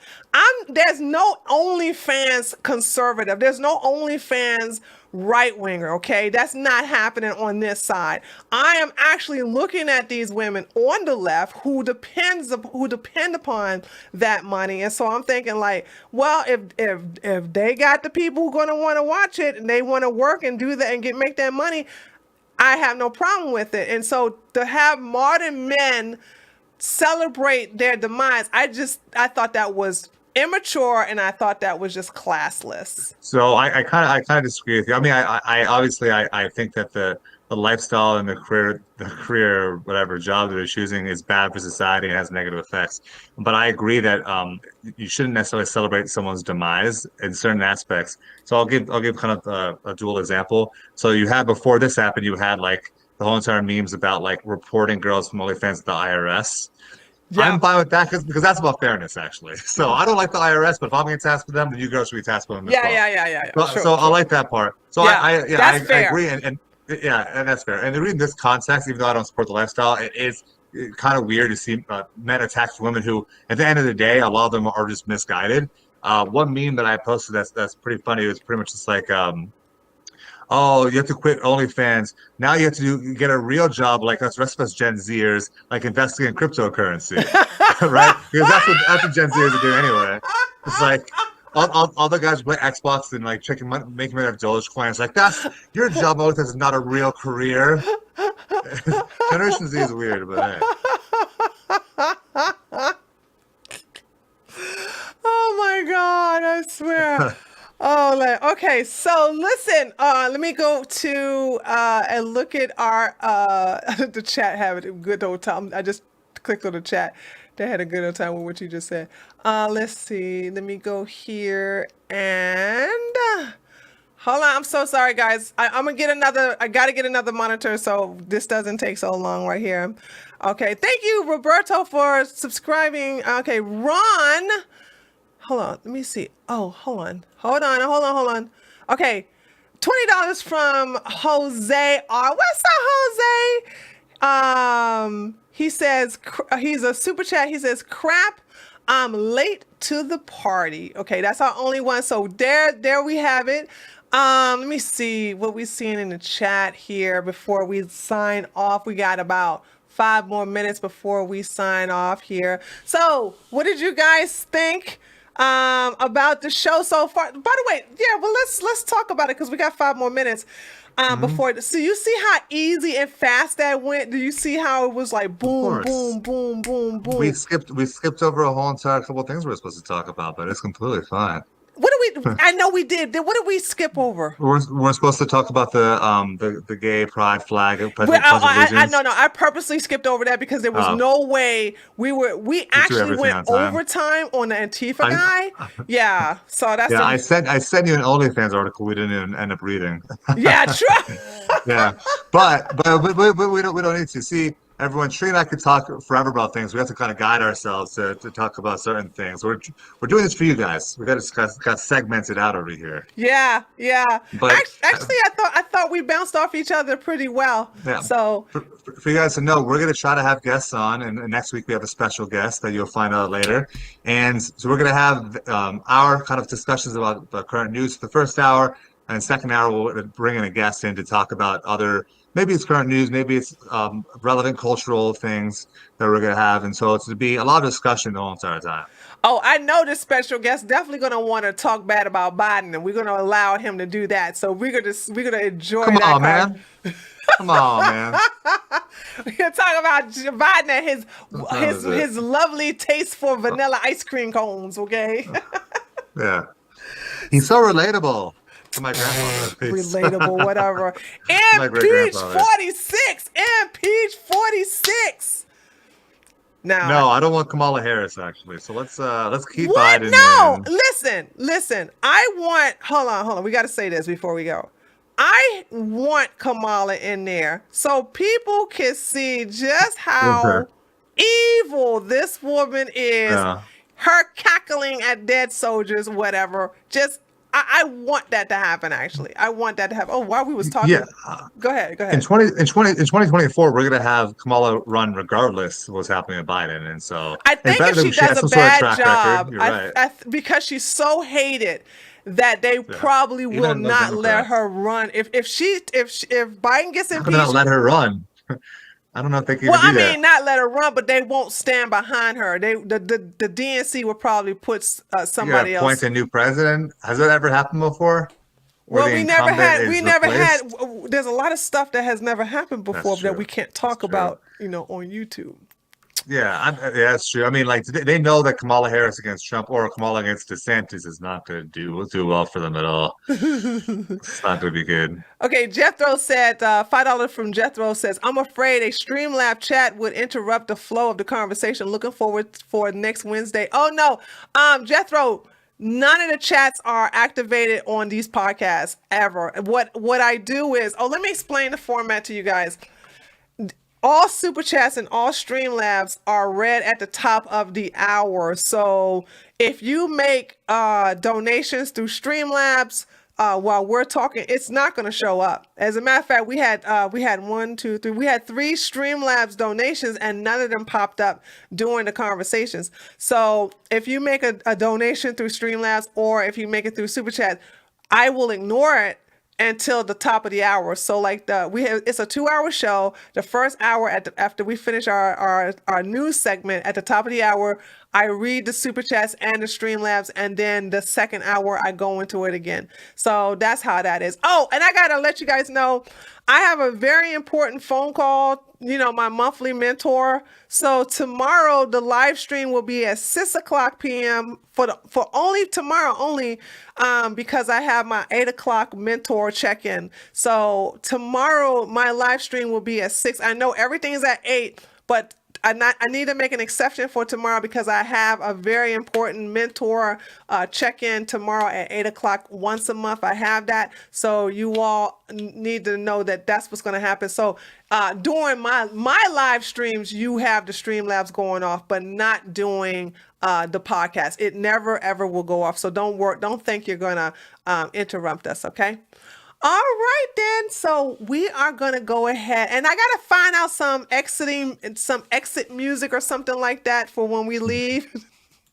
But until then, I thank you guys so much for coming by. And I'm going to go ahead and sign off, and I'm going to let BJ take the last word. Thank you.